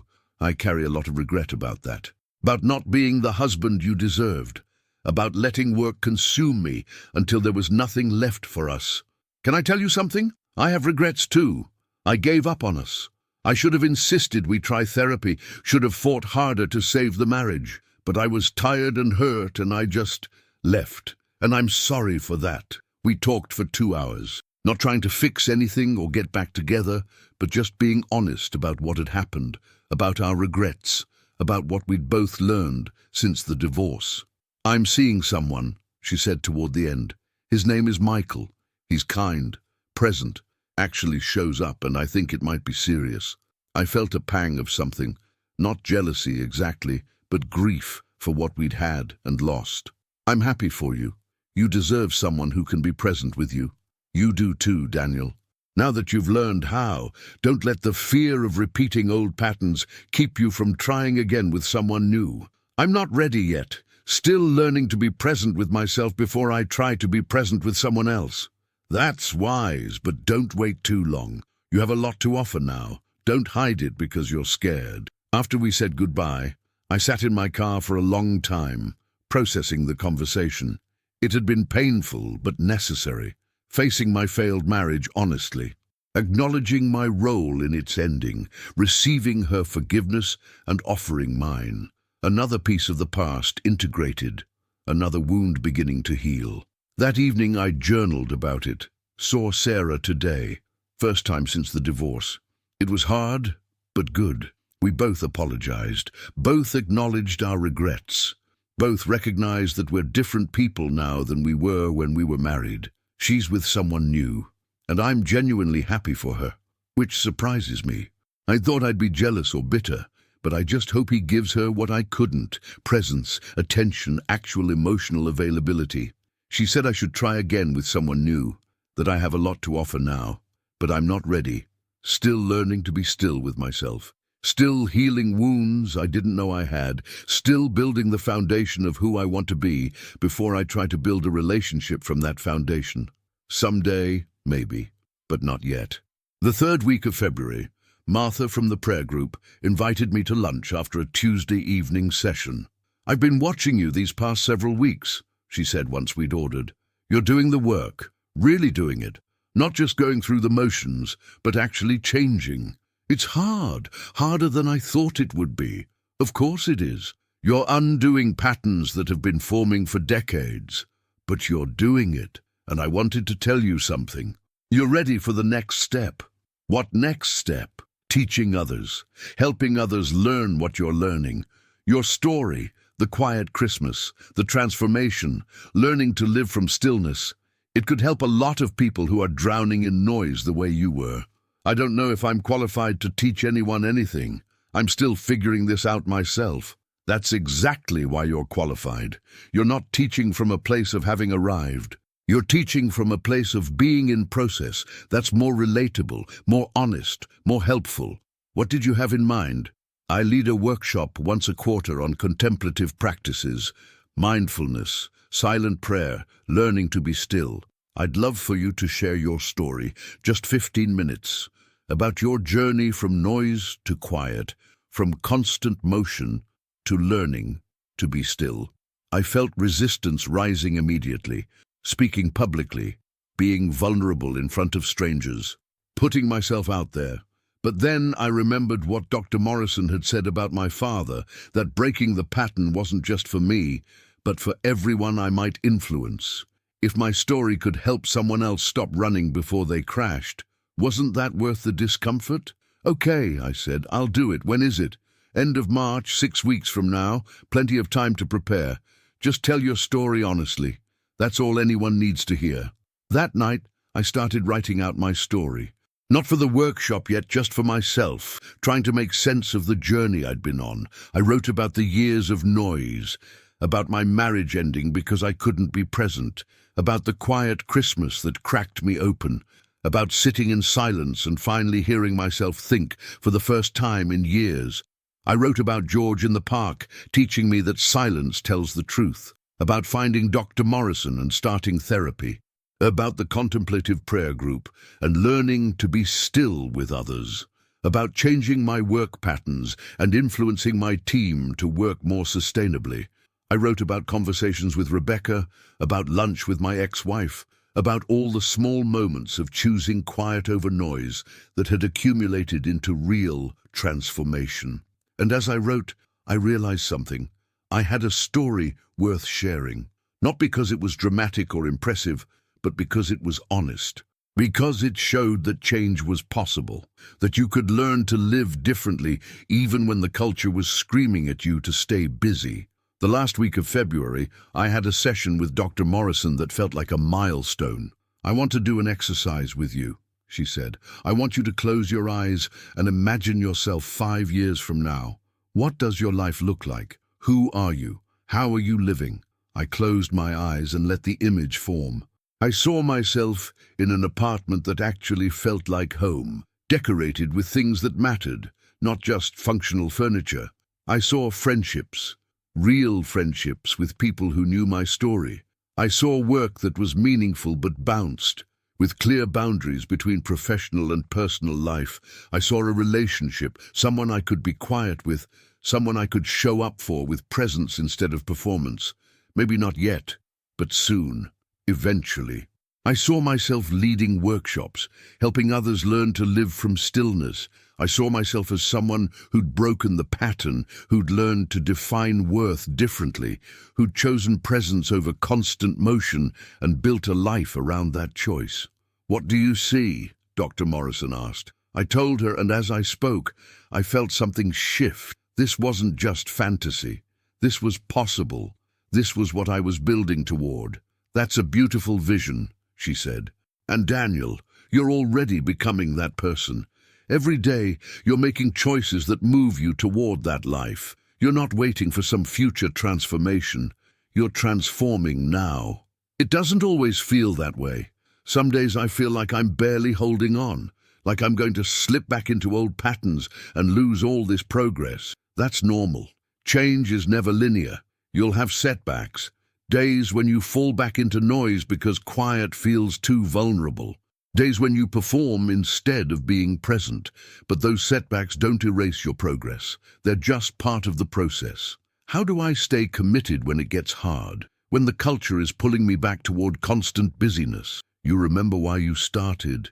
You remember sitting in your apartment on Christmas Eve, drowning in loneliness and noise, crying out to God for help.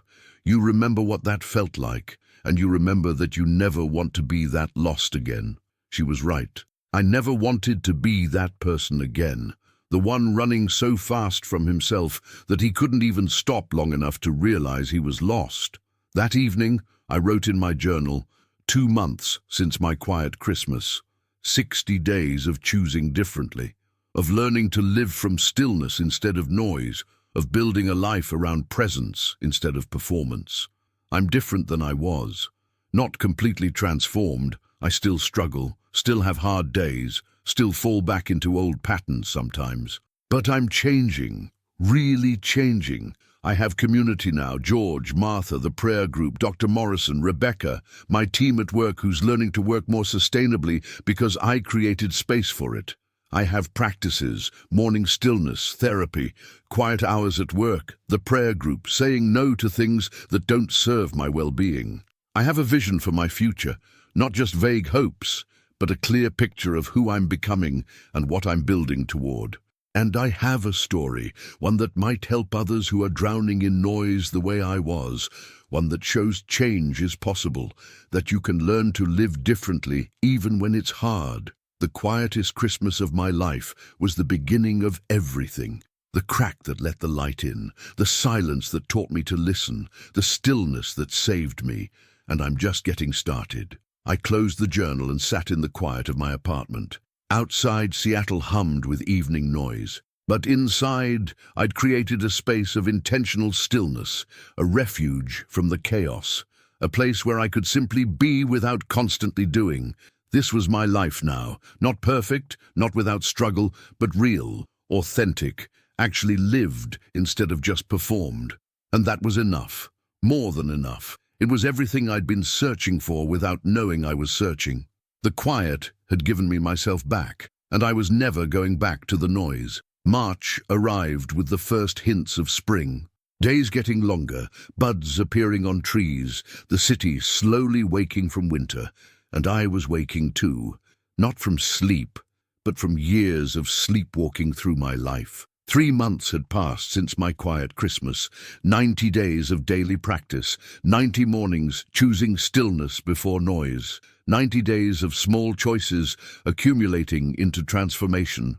I was preparing for the workshop Martha had asked me to speak at, just 2 weeks away now.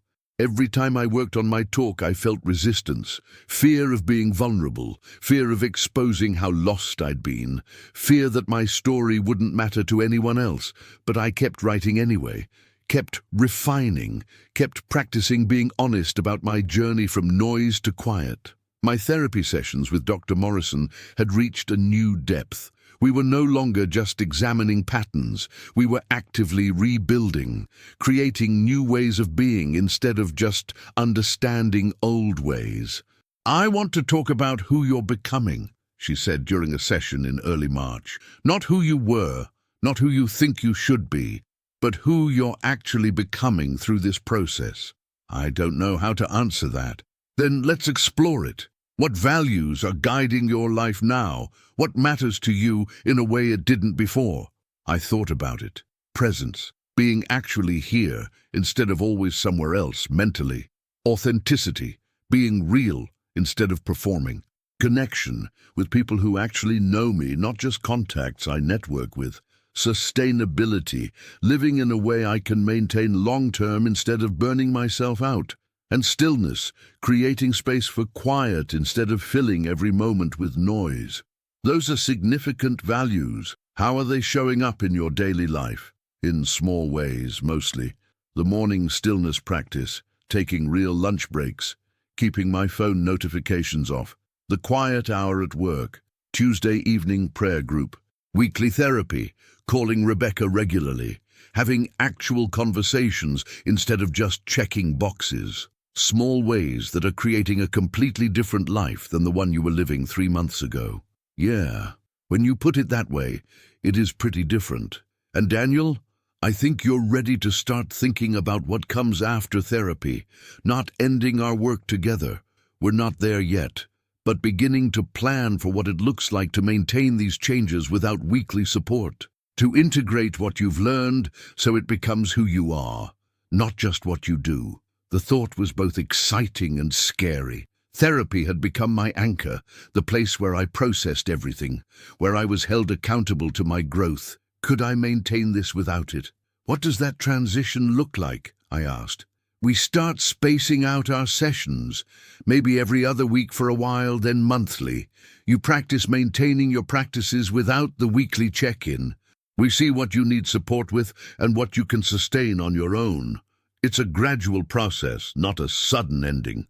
I'm not ready for that yet. I know. That's why we're just beginning to think about it. Planting the seed now so that when you are ready, the transition won't feel abrupt. That week at work, something significant happened. Richard called me into his office. "Daniel, I want to talk to you about a promotion, senior director position, managing 3 teams instead of 1. Significant raise. More responsibility, more influence, more visibility." The old me would have immediately said yes, would have seen it as validation, as proof of worth, as the next rung on the ladder that never ended. But I felt a different response now. Not immediate acceptance, but curiosity, questions. Can I ask about the role? What would the day-to-day actually look like? More meetings, more strategy, less execution, more managing managers. You'd be part of the senior leadership team shaping company direction. And the hours, the travel, the expectations around availability. He paused. Honestly, it's demanding. Probably 60-hour weeks. Some weekend work, frequent travel. It's a big job, Daniel. Can I think about it? I need to consider whether it aligns with the life I'm trying to build. Richard looked surprised.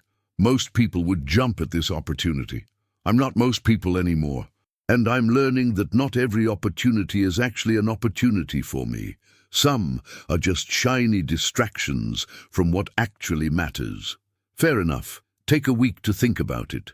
But Daniel, the fact that you're even asking these questions makes me think you'd be great in the role. Most leaders are so busy chasing the next thing that they never stop to ask whether it's actually what they want. I spent the next several days sitting with the decision, journaling about it, talking it through with Dr. Morrison, with Rebecca, with Martha, with George. "What do you want?" Dr. Morrison asked. "Not what you think you should want, not what would impress people. What do you actually want?" "I want work that matters and that I'm good at. But I also want a life outside of work. I want time for morning stillness and evening prayer group and friendships and eventually maybe a relationship. I want to speak at workshops and help others learn what I've learned. I want to keep growing and healing, and I can't do that if I'm working 60 hours a week." Then you have your answer. But saying no to a promotion, that's not what successful people do. Who defines success? Your father? The culture? Or you? Because it sounds like you're defining it differently now, and by your new definition, taking this promotion might actually be moving away from success, not toward it. She was right. I'd spent years chasing a version of success that left me empty. Why would I choose that again, now that I'd found something real? I declined the promotion, told Richard I was honored, but that it didn't align with the life I was trying to build. That I wanted to be excellent in my current role rather than stretched thin in a bigger one, that I'd learned the hard way that more isn't always better. "I respect that," he said, "and honestly, I wish more people had your clarity. We lose good people to burnout because they keep chasing bigger roles without asking whether bigger is actually better." Declining the promotion felt like a statement, a line in the sand. I was serious about this different way of living. Serious enough to say no to things that looked good, but would cost me what mattered most. That evening, George called me. "Daniel, I have some news. I'm moving. My daughter in Portland has been asking me to come live near her and her kids. And I've decided to go. I'll be leaving Seattle next month." I felt a pang of loss. George had become important to me, a wise friend, a mentor in learning to live from quiet. "I'm happy for you, George. You should be near family. But I'm going to miss our park conversations. I'll miss them too. But Daniel, you don't need me anymore. You've learned what you needed to learn. You're doing the work on your own now. You have community here. You'll be fine. You helped save my life. That day on Christmas, when I met you at the nativity scene, your wisdom about silence, telling the truth, it gave me permission to actually listen. We helped each other. Remember, I was feeling useless. And you reminded me I still had something to offer.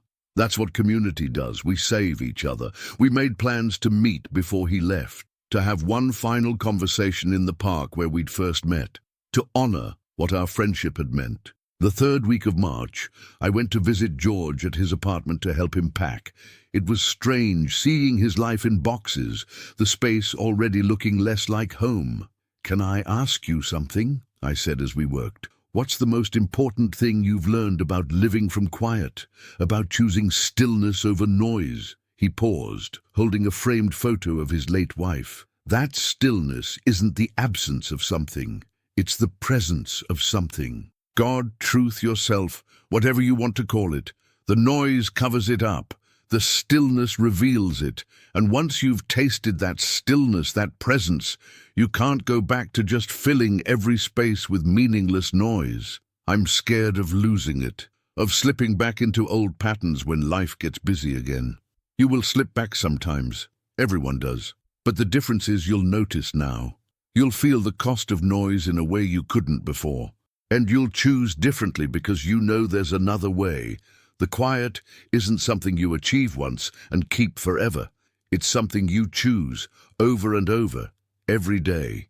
We talked for hours as we packed, about his life, his late wife, his years of teaching, what he hoped for in Portland with his grandchildren, about my journey, my growth, what I was building toward.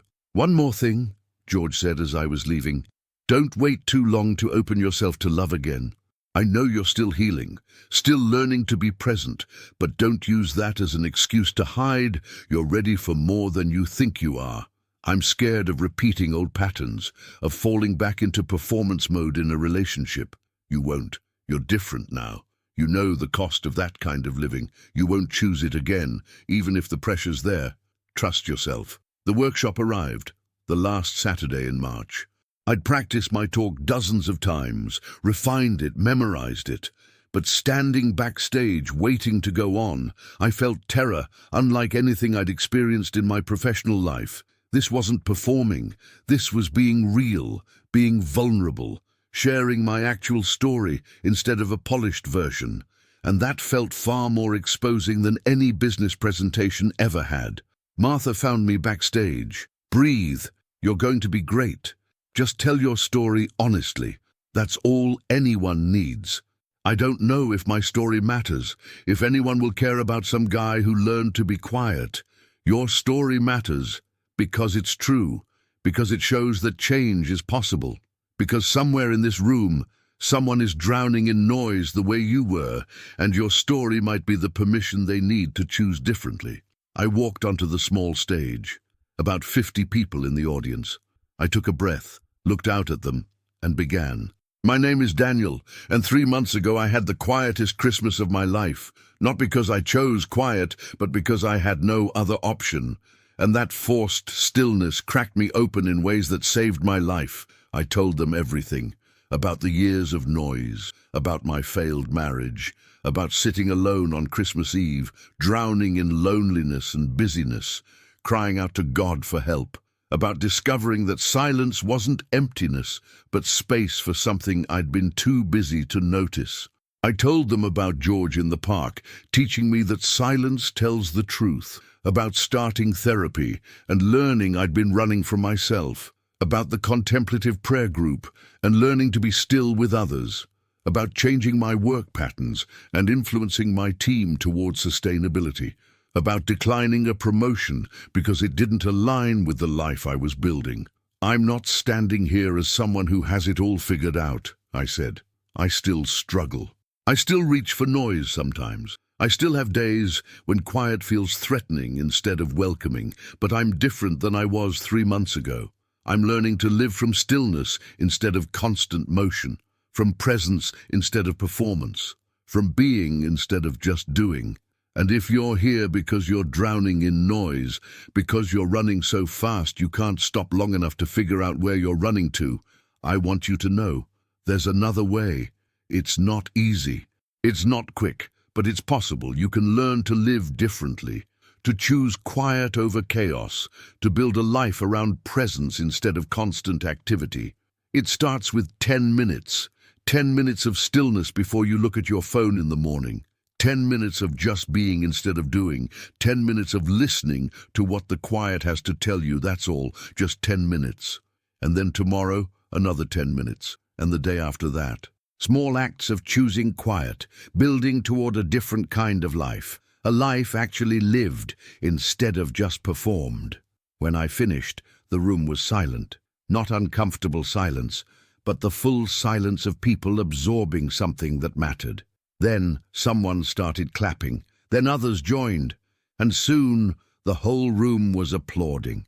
Afterward, a line of people waited to talk to me, each with their own story of noise, their own struggle with constant busyness, their own recognition that they were drowning and didn't know how to stop. A woman in her 40s, tears streaming down her face, said, "I've been working 70-hour weeks for 5 years. I have no life outside of work. I don't even know who I am anymore. But I thought that's what success looked like. Hearing your story, it gave me permission to imagine something different." A young man, probably mid-20s, said, "I'm afraid of quiet, afraid of what I'll find if I stop moving. But your story showed me that facing that fear might be the bravest thing I could do." An older man said, "I did what you were doing, Worked myself nearly to death, had a heart attack at 52, and I wish someone had told me then what you just told this room. That being busy isn't the same as living. That presence matters more than productivity. You probably just saved some lives today. I talked with people for over an hour, each conversation feeling sacred, each person's story mattering, each connection reminding me why sharing my own story, uncomfortable as it was, mattered. Martha found me afterward, beaming. That was beautiful, truly beautiful. You gave them hope, showed them change is possible. I'm so proud of you. It was terrifying. Of course it was. Vulnerability always is. But it was also brave and necessary, and exactly what this room needed to hear.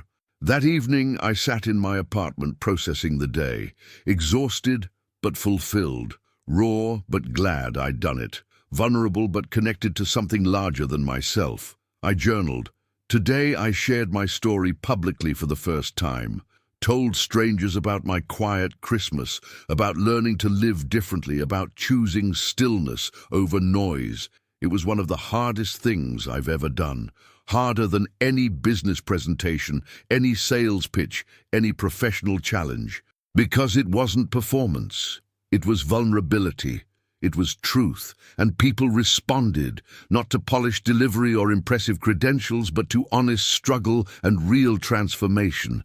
They saw themselves in my story, saw hope that they could change too.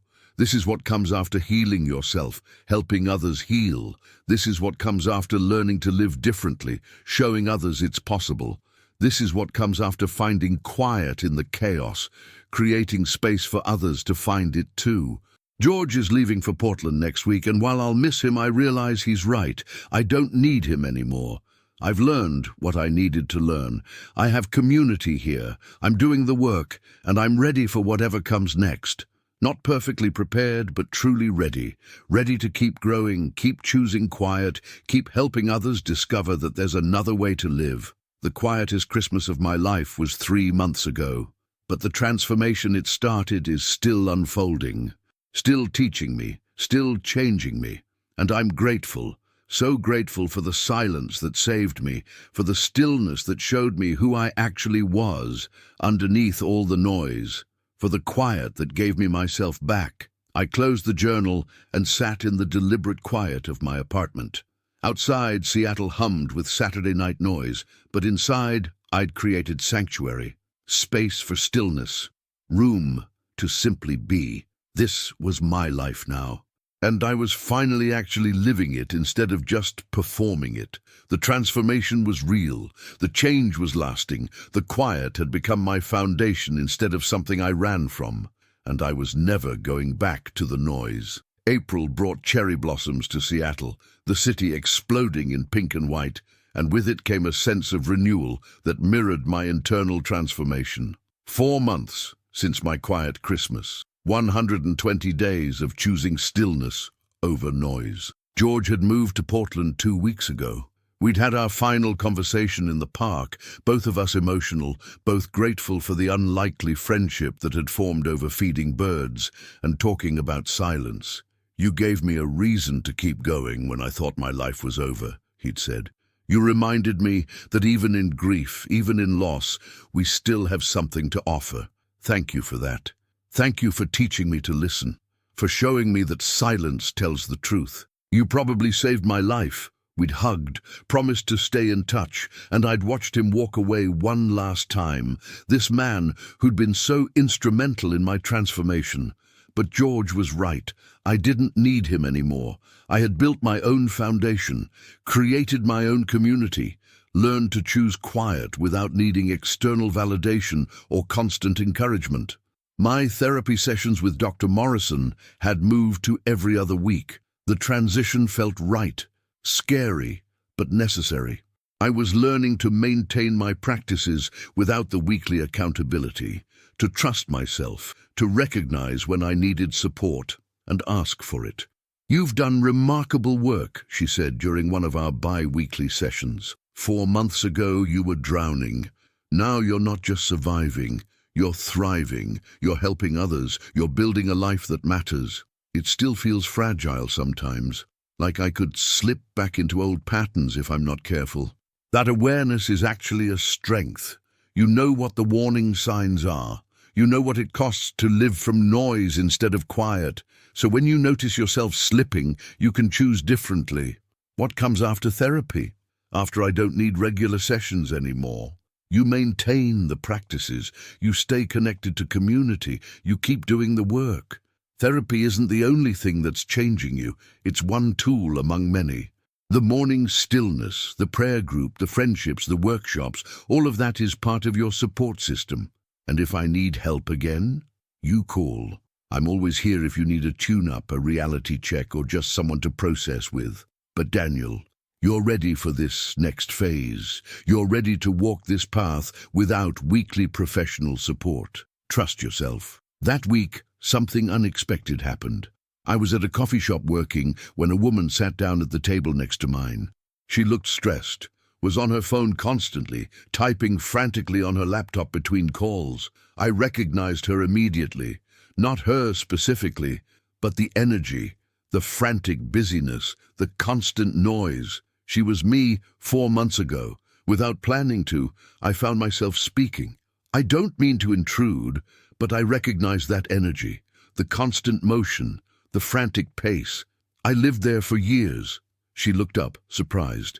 Sorry, am I being too loud? I can move. No, nothing like that. I used to work like that, like everything was on fire and only I could put out the flames, and it nearly destroyed me. She studied me for a moment, then set her phone down. What changed? So I told her. Not the whole story, we were strangers in a coffee shop, but enough. About burnout I didn't recognize, about a Christmas alone that forced me to be still, about learning that constant motion wasn't the same as actually living. I've been feeling like that, she admitted. Like I'm drowning, like no matter how much I do, it's never enough, but I don't know how to stop. This is just what success looks like, right? That's what I thought too. But it turns out there are different ways to define success. Ways that don't require you to sacrifice your health, your relationships, your actual life. We talked for an hour. Her name was Jennifer. She was 35, working in marketing, burned out, but afraid to admit it because that felt like failure. I gave her the name of Dr.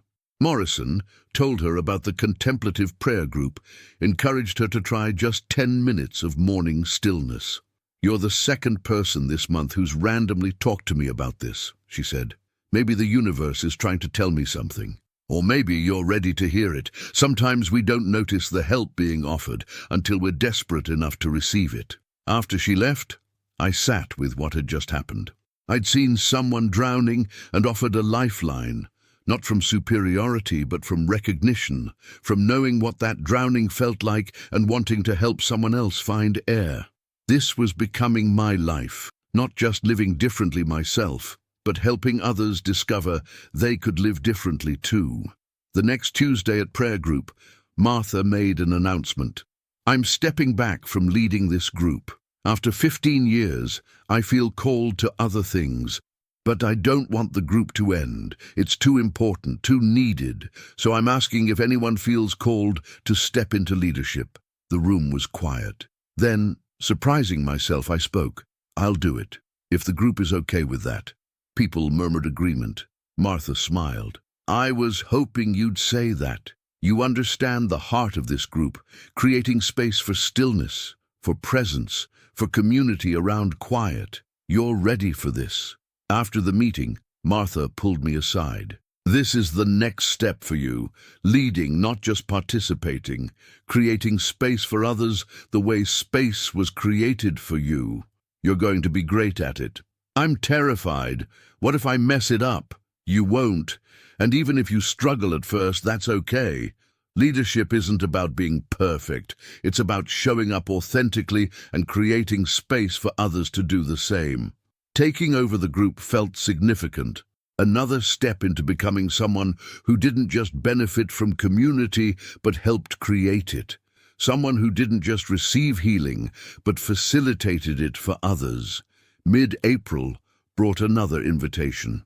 Richard asked me to present at the company leadership retreat about sustainable work practices. "You've been modeling something different this year," he said, "working more effectively while working less frantically.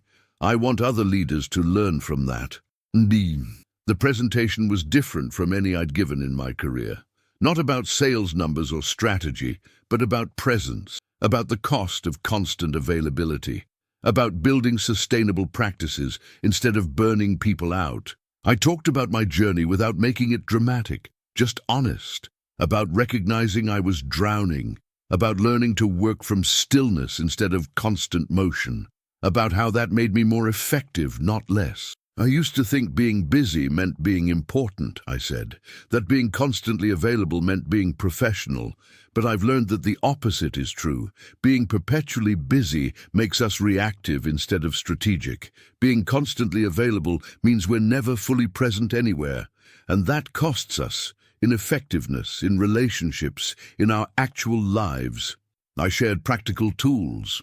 Quiet hours for deep work, turning off notifications, distinguishing real urgencies from performative ones, protecting time for rest and renewal. After the presentation, several leaders came up to thank me. One senior VP said, "I've been working 70-hour weeks for a decade. I thought that's what leadership required, but you just gave me permission to imagine something different. Thank you." "You don't need my permission," I said, "but I'm glad my story could help." The culture tells us that killing ourselves for work is noble, but it's not. It's just destructive. We can do excellent work without sacrificing our humanity. That evening, Rebecca called. "Danny, I have news. We're planning to visit this summer. The kids want to meet their uncle. Really meet him, not just the distant voice on the phone." "I'd love that. When are you thinking?" "July, maybe. 2 weeks. We'll explore Seattle. Do simple things, actually be together." The kids are excited, and honestly, so am I. I want to see this transformation in person, want to meet your community, see your life, understand what's changed. After we hung up, I realized how much I was looking forward to it, not with anxiety about impressing them or performing, but with genuine excitement about sharing my actual life with them, about introducing them to Martha and the prayer group, to Mark at work, to the park where I'd met George. I wanted them to see not just that I was different, but how I was different. The practices, the community, the choices that had accumulated into transformation. The last week of April, I had lunch with my ex-wife Sarah and her boyfriend Michael. She'd suggested it, saying she wanted me to meet him, wanted to show there was no awkwardness, that we could all move forward healthily. Meeting felt surreal at first. This man who was with my ex-wife, who gave her what I couldn't. But Michael was kind, genuine, actually present in conversation. I could see why Sarah was with him. "Sarah's told me about you," he said, "about how you've changed this year, about learning to be present. That takes courage. It took hitting bottom. Sometimes that's what it takes to finally choose differently." We talked about work-life balance, about sustainable living, about the challenge of being present in a culture that rewards constant busyness. Michael worked as a therapist, so he understood these things deeply. "One of the hardest things I work with in clients is helping them understand that rest isn't earned," he said, "that you don't have to be productive enough to deserve rest, that rest is a human need, not a reward for achievement. That's what I'm still learning. That my worth isn't tied to my productivity, that I'm enough just by existing, not by constantly doing." Sarah reached across the table and squeezed my hand briefly. "I'm really proud of you, Daniel, of the work you're doing, of who you're becoming." After lunch, walking back to my car, I felt at peace. No jealousy, no regret, just genuine happiness that Sarah had found someone who could give her presence. And gratitude that our divorce, painful as it was, had ultimately led us both to better places. That evening, I wrote in my journal, 4 months since my quiet Christmas, 120 days of choosing differently. I led my first prayer group this week as the new facilitator. I spoke at the company leadership retreat about sustainable work. I met Sarah's boyfriend and felt genuinely happy for her. I helped a stranger in a coffee shop who was drowning the way I used to drown. Rebecca and her family are visiting this summer. My life is unrecognizable from what it was 4 months ago. Not because circumstances changed dramatically, but because I changed. I learned to value different things, to define success differently, to build a life around presence instead of performance. I'm not perfect at it. Some days I slip back into old patterns, reach for my phone too quickly, fill silence with noise, work from anxiety instead of presence. But I notice now, I feel the cost, and I choose differently. The transformation isn't complete. Maybe it never will be. But it's real. It's lasting. It's changing not just me, but everyone I interact with, and I'm grateful. So deeply grateful for the silence that saved me, for the stillness that taught me who I actually was, for the quiet that gave me my life back. The first Saturday in May, I led a workshop of my own, not speaking at Martha's event, but creating my own. Living from quiet, finding stillness in a noisy world. 20 people showed up, each with their own story of burnout, of noise, of feeling like they were drowning and didn't know how to stop. I led them through practical exercises, 10 minutes of guided silence, noticing where they reached for noise, identifying their triggers, creating simple practices they could maintain. And I shared my story, more refined now but still vulnerable, still honest. Transformation doesn't happen overnight, I told them.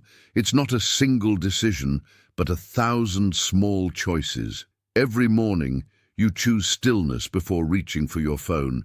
Every time you turn down the volume instead of up.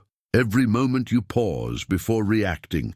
Small acts of choosing quiet, building toward a different kind of life. At the end, a woman raised her hand.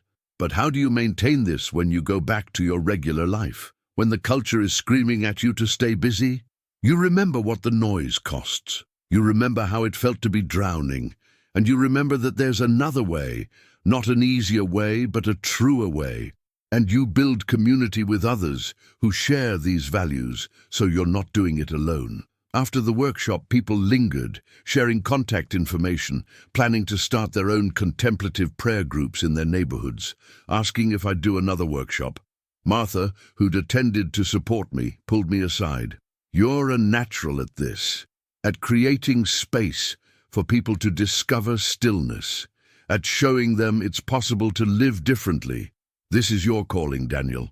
My calling? I'm a sales director. This is just something I do on the side. For now, maybe, but I wouldn't be surprised if this becomes more central over time. You have a gift for helping people find quiet in the chaos. Don't underestimate that. Walking home that evening, I thought about what Martha had said. Could this become more than a side thing? Could helping people find stillness become my actual work, instead of just something I did in addition to work? I wasn't ready to make any dramatic changes. I liked my job, was good at it, had found ways to do it sustainably. But I let myself imagine what it might look like if teaching people about stillness became my primary focus instead of secondary. The thought excited and terrified me in equal measure.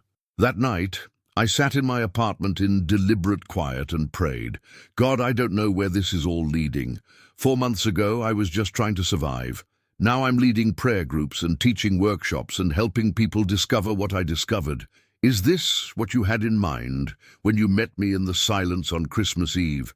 Is this where the quiet has been leading me all along?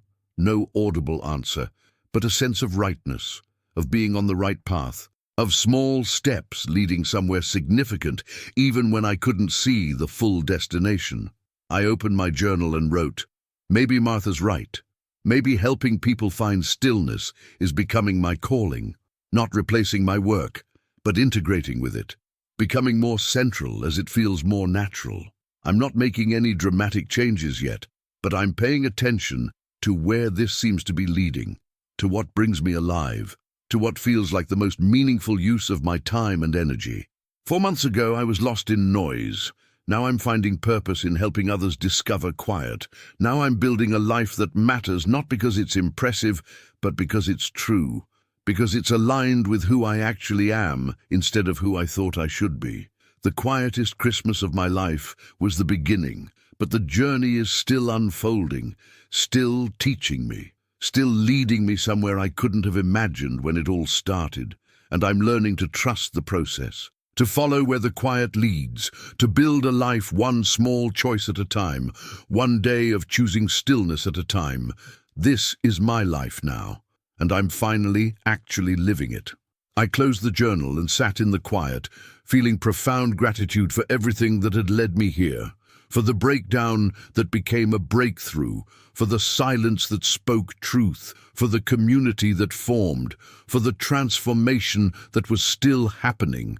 The noise had nearly destroyed me, but the quiet had saved me, and now I got to help others discover the same salvation.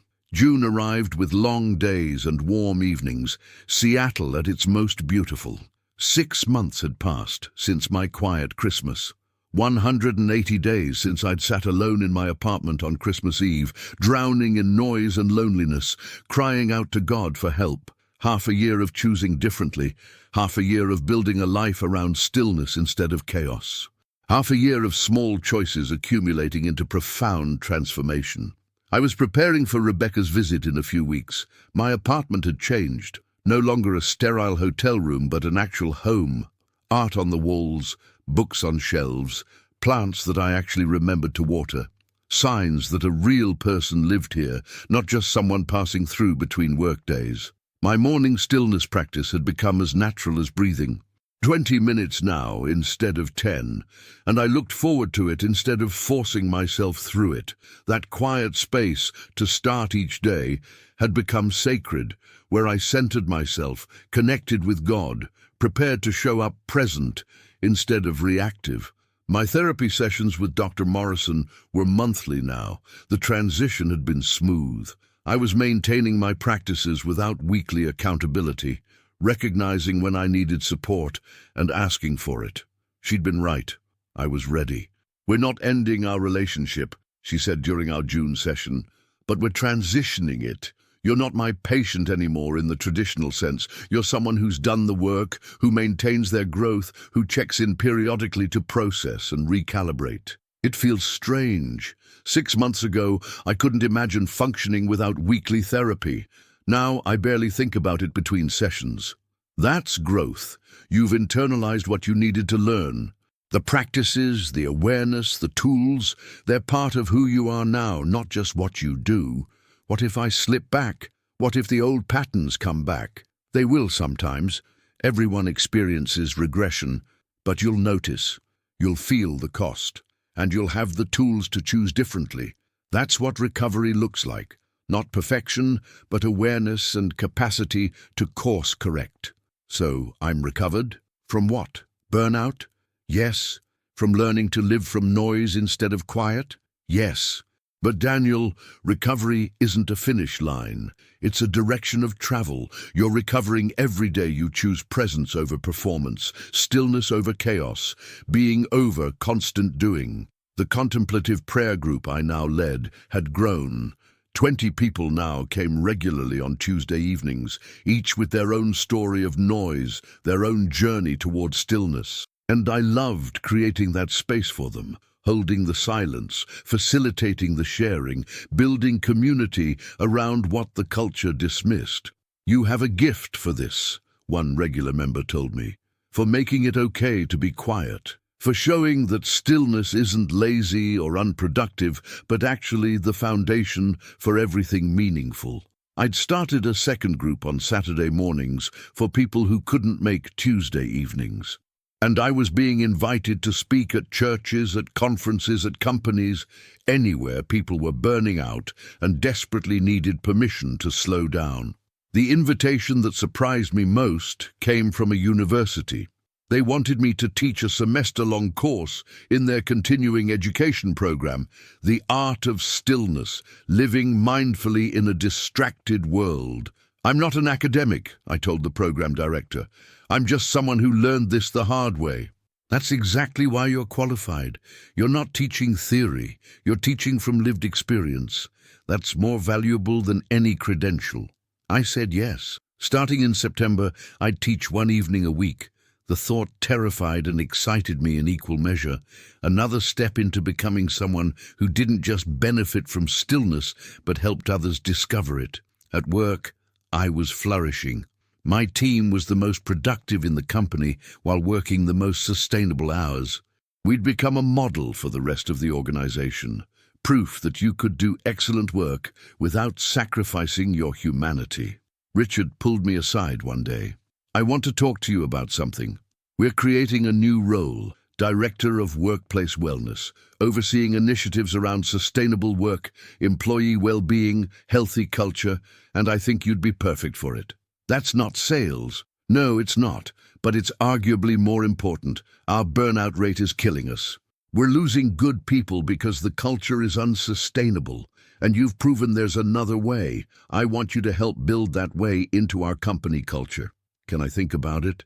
Take a week. But Daniel, this isn't just a job offer. This is a chance to influence culture at scale, to help hundreds of people learn what you've learned, to make what you're doing informally into your actual work. I spent the week sitting with the decision. This was significant, changing careers, moving from sales into something completely different, scary, but also aligned with what seemed to be emerging as my calling. I talked it through with Dr. Morrison, with Martha, with Rebecca, with the prayer group. What does your gut tell you, Dr. Morrison asked, that this is right, that this is where the quiet has been leading me all along, from being someone drowning in noise to being someone who helps others find stillness. It feels like the natural next step. Then trust that. Trust where this journey is leading you. I accepted the role.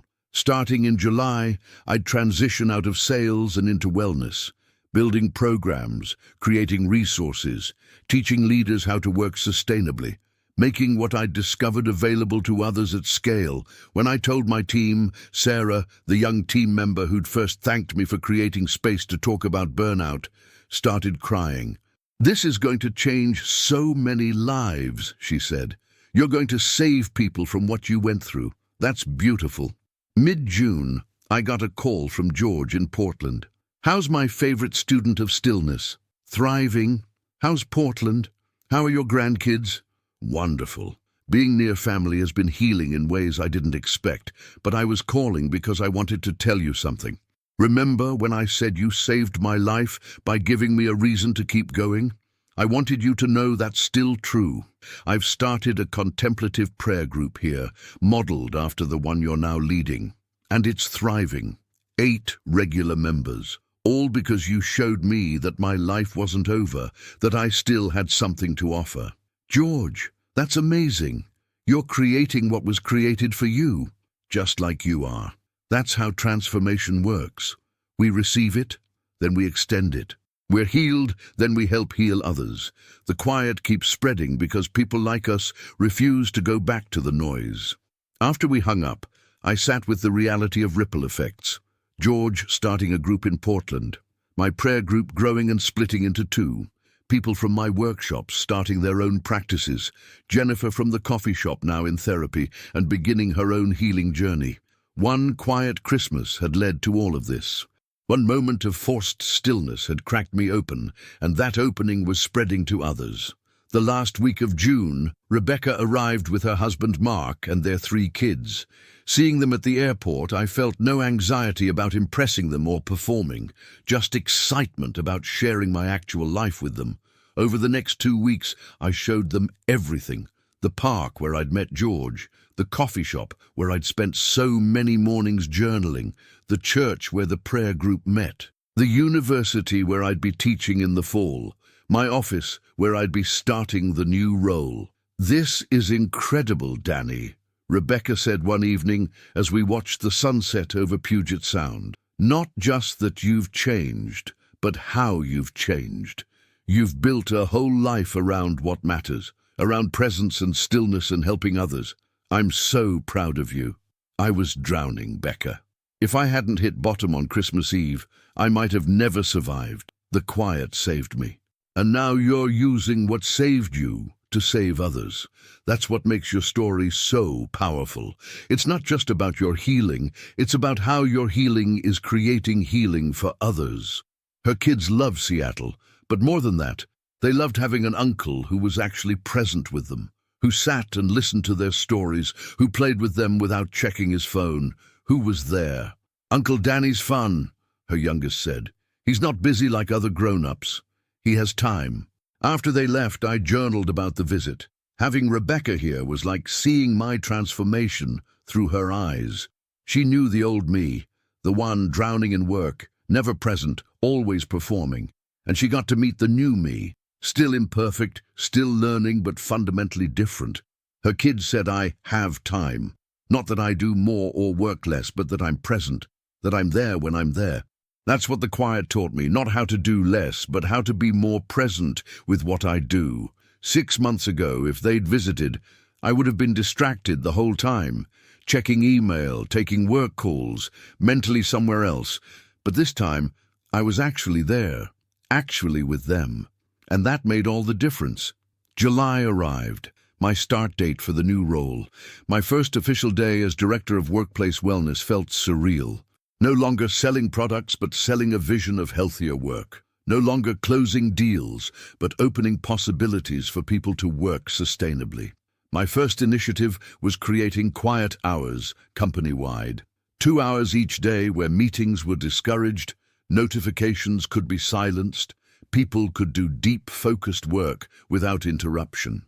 It was met with initial skepticism, but quickly proved valuable. "I haven't had 2 consecutive hours to think in years," one senior leader told me. "I'd forgotten what focused work actually felt like. This is transformative." I designed workshops on sustainable work practices, created resources on recognizing burnout, built support systems for people struggling, brought in therapists to talk about work-life integration, made it okay to not be constantly available. "You're changing the culture," Richard told me after my first month. "People are working differently, more intentionally, more sustainably. And somehow productivity is up, not down. You were right. Presence makes us more effective, not less." It's not me changing culture. It's me creating space for people to change themselves. They knew they were drowning. They just needed permission to come up for air. One afternoon in late July, I was sitting in the park, my park where I'd first met George, when a woman sat down next to me. She looked stressed, was on her phone constantly. I recognized the energy immediately. "I don't mean to intrude," I said, "but I used to look like that. Constantly busy, always on the phone, never still. It nearly destroyed me." She looked up, surprised. Then her eyes filled with tears. "I don't know how to stop. I have so much to do, so many people depending on me, but I'm drowning." I know. I was there 6 months ago, completely lost in noise and busyness and the constant feeling that I wasn't enough. What changed? I had the quietest Christmas of my life, forced stillness, and it saved me.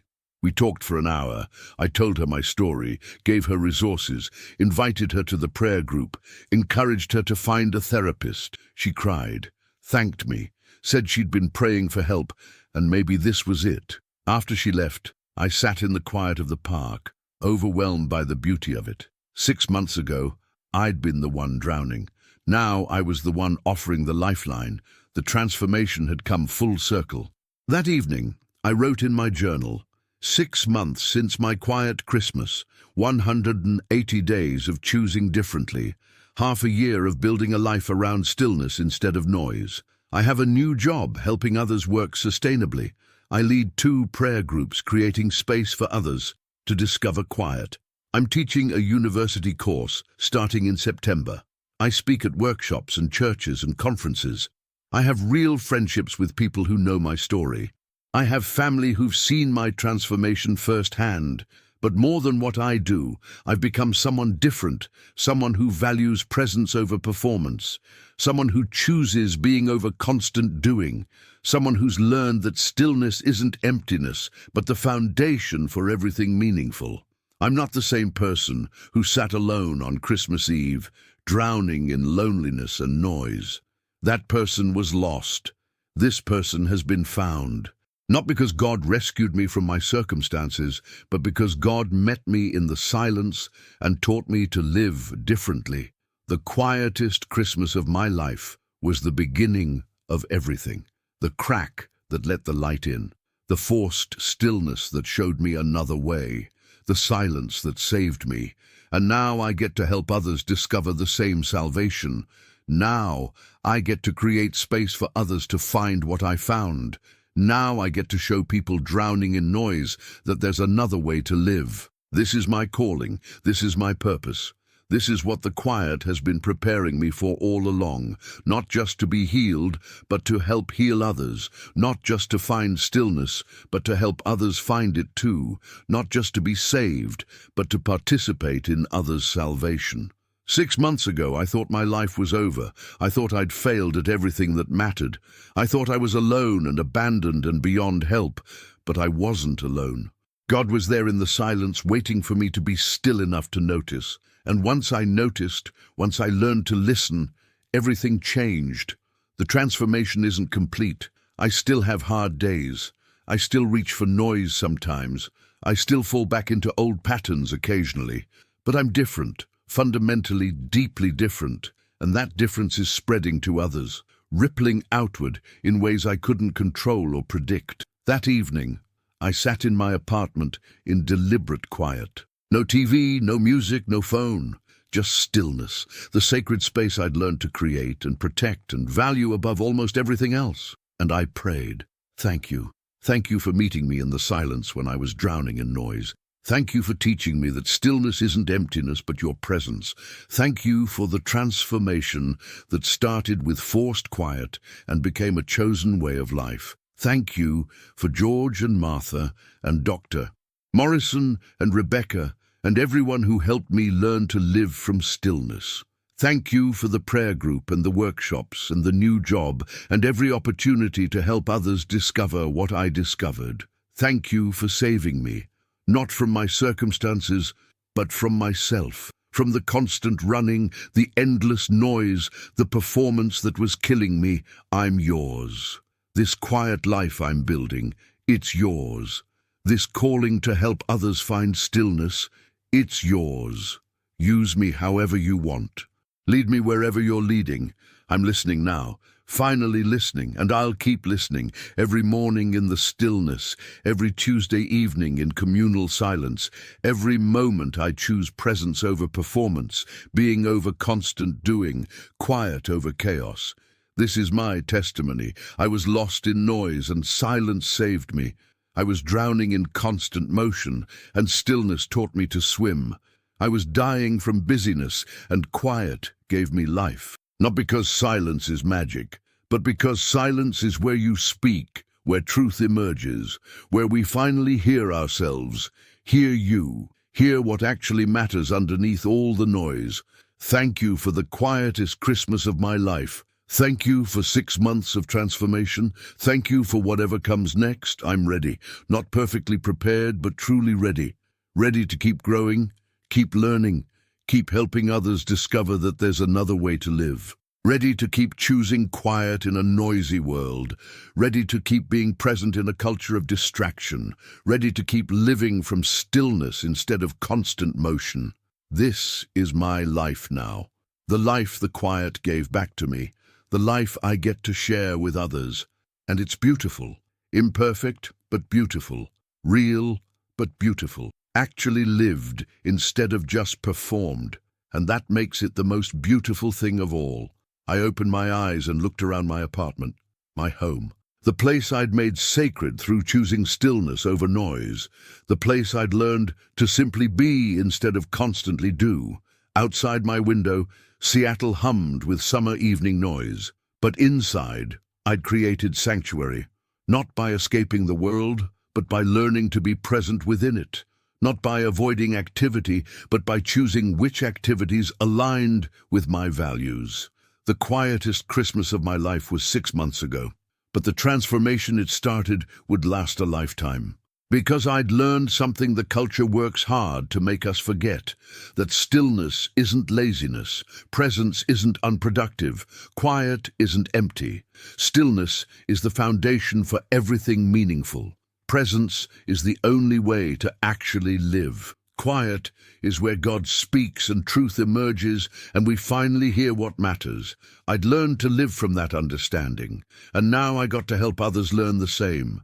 This was my story, my testimony, my calling, from noise to quiet, from drowning to swimming, from loss to found, from death to life, all because of one quiet Christmas that taught me to listen. And I was listening still, every day, in the sacred silence, where God spoke and I finally heard, "You're not alone. You never were. I'm here in the quiet, and I'm teaching you to live." The noise nearly destroyed me, but the quiet saved me, and that made all the difference.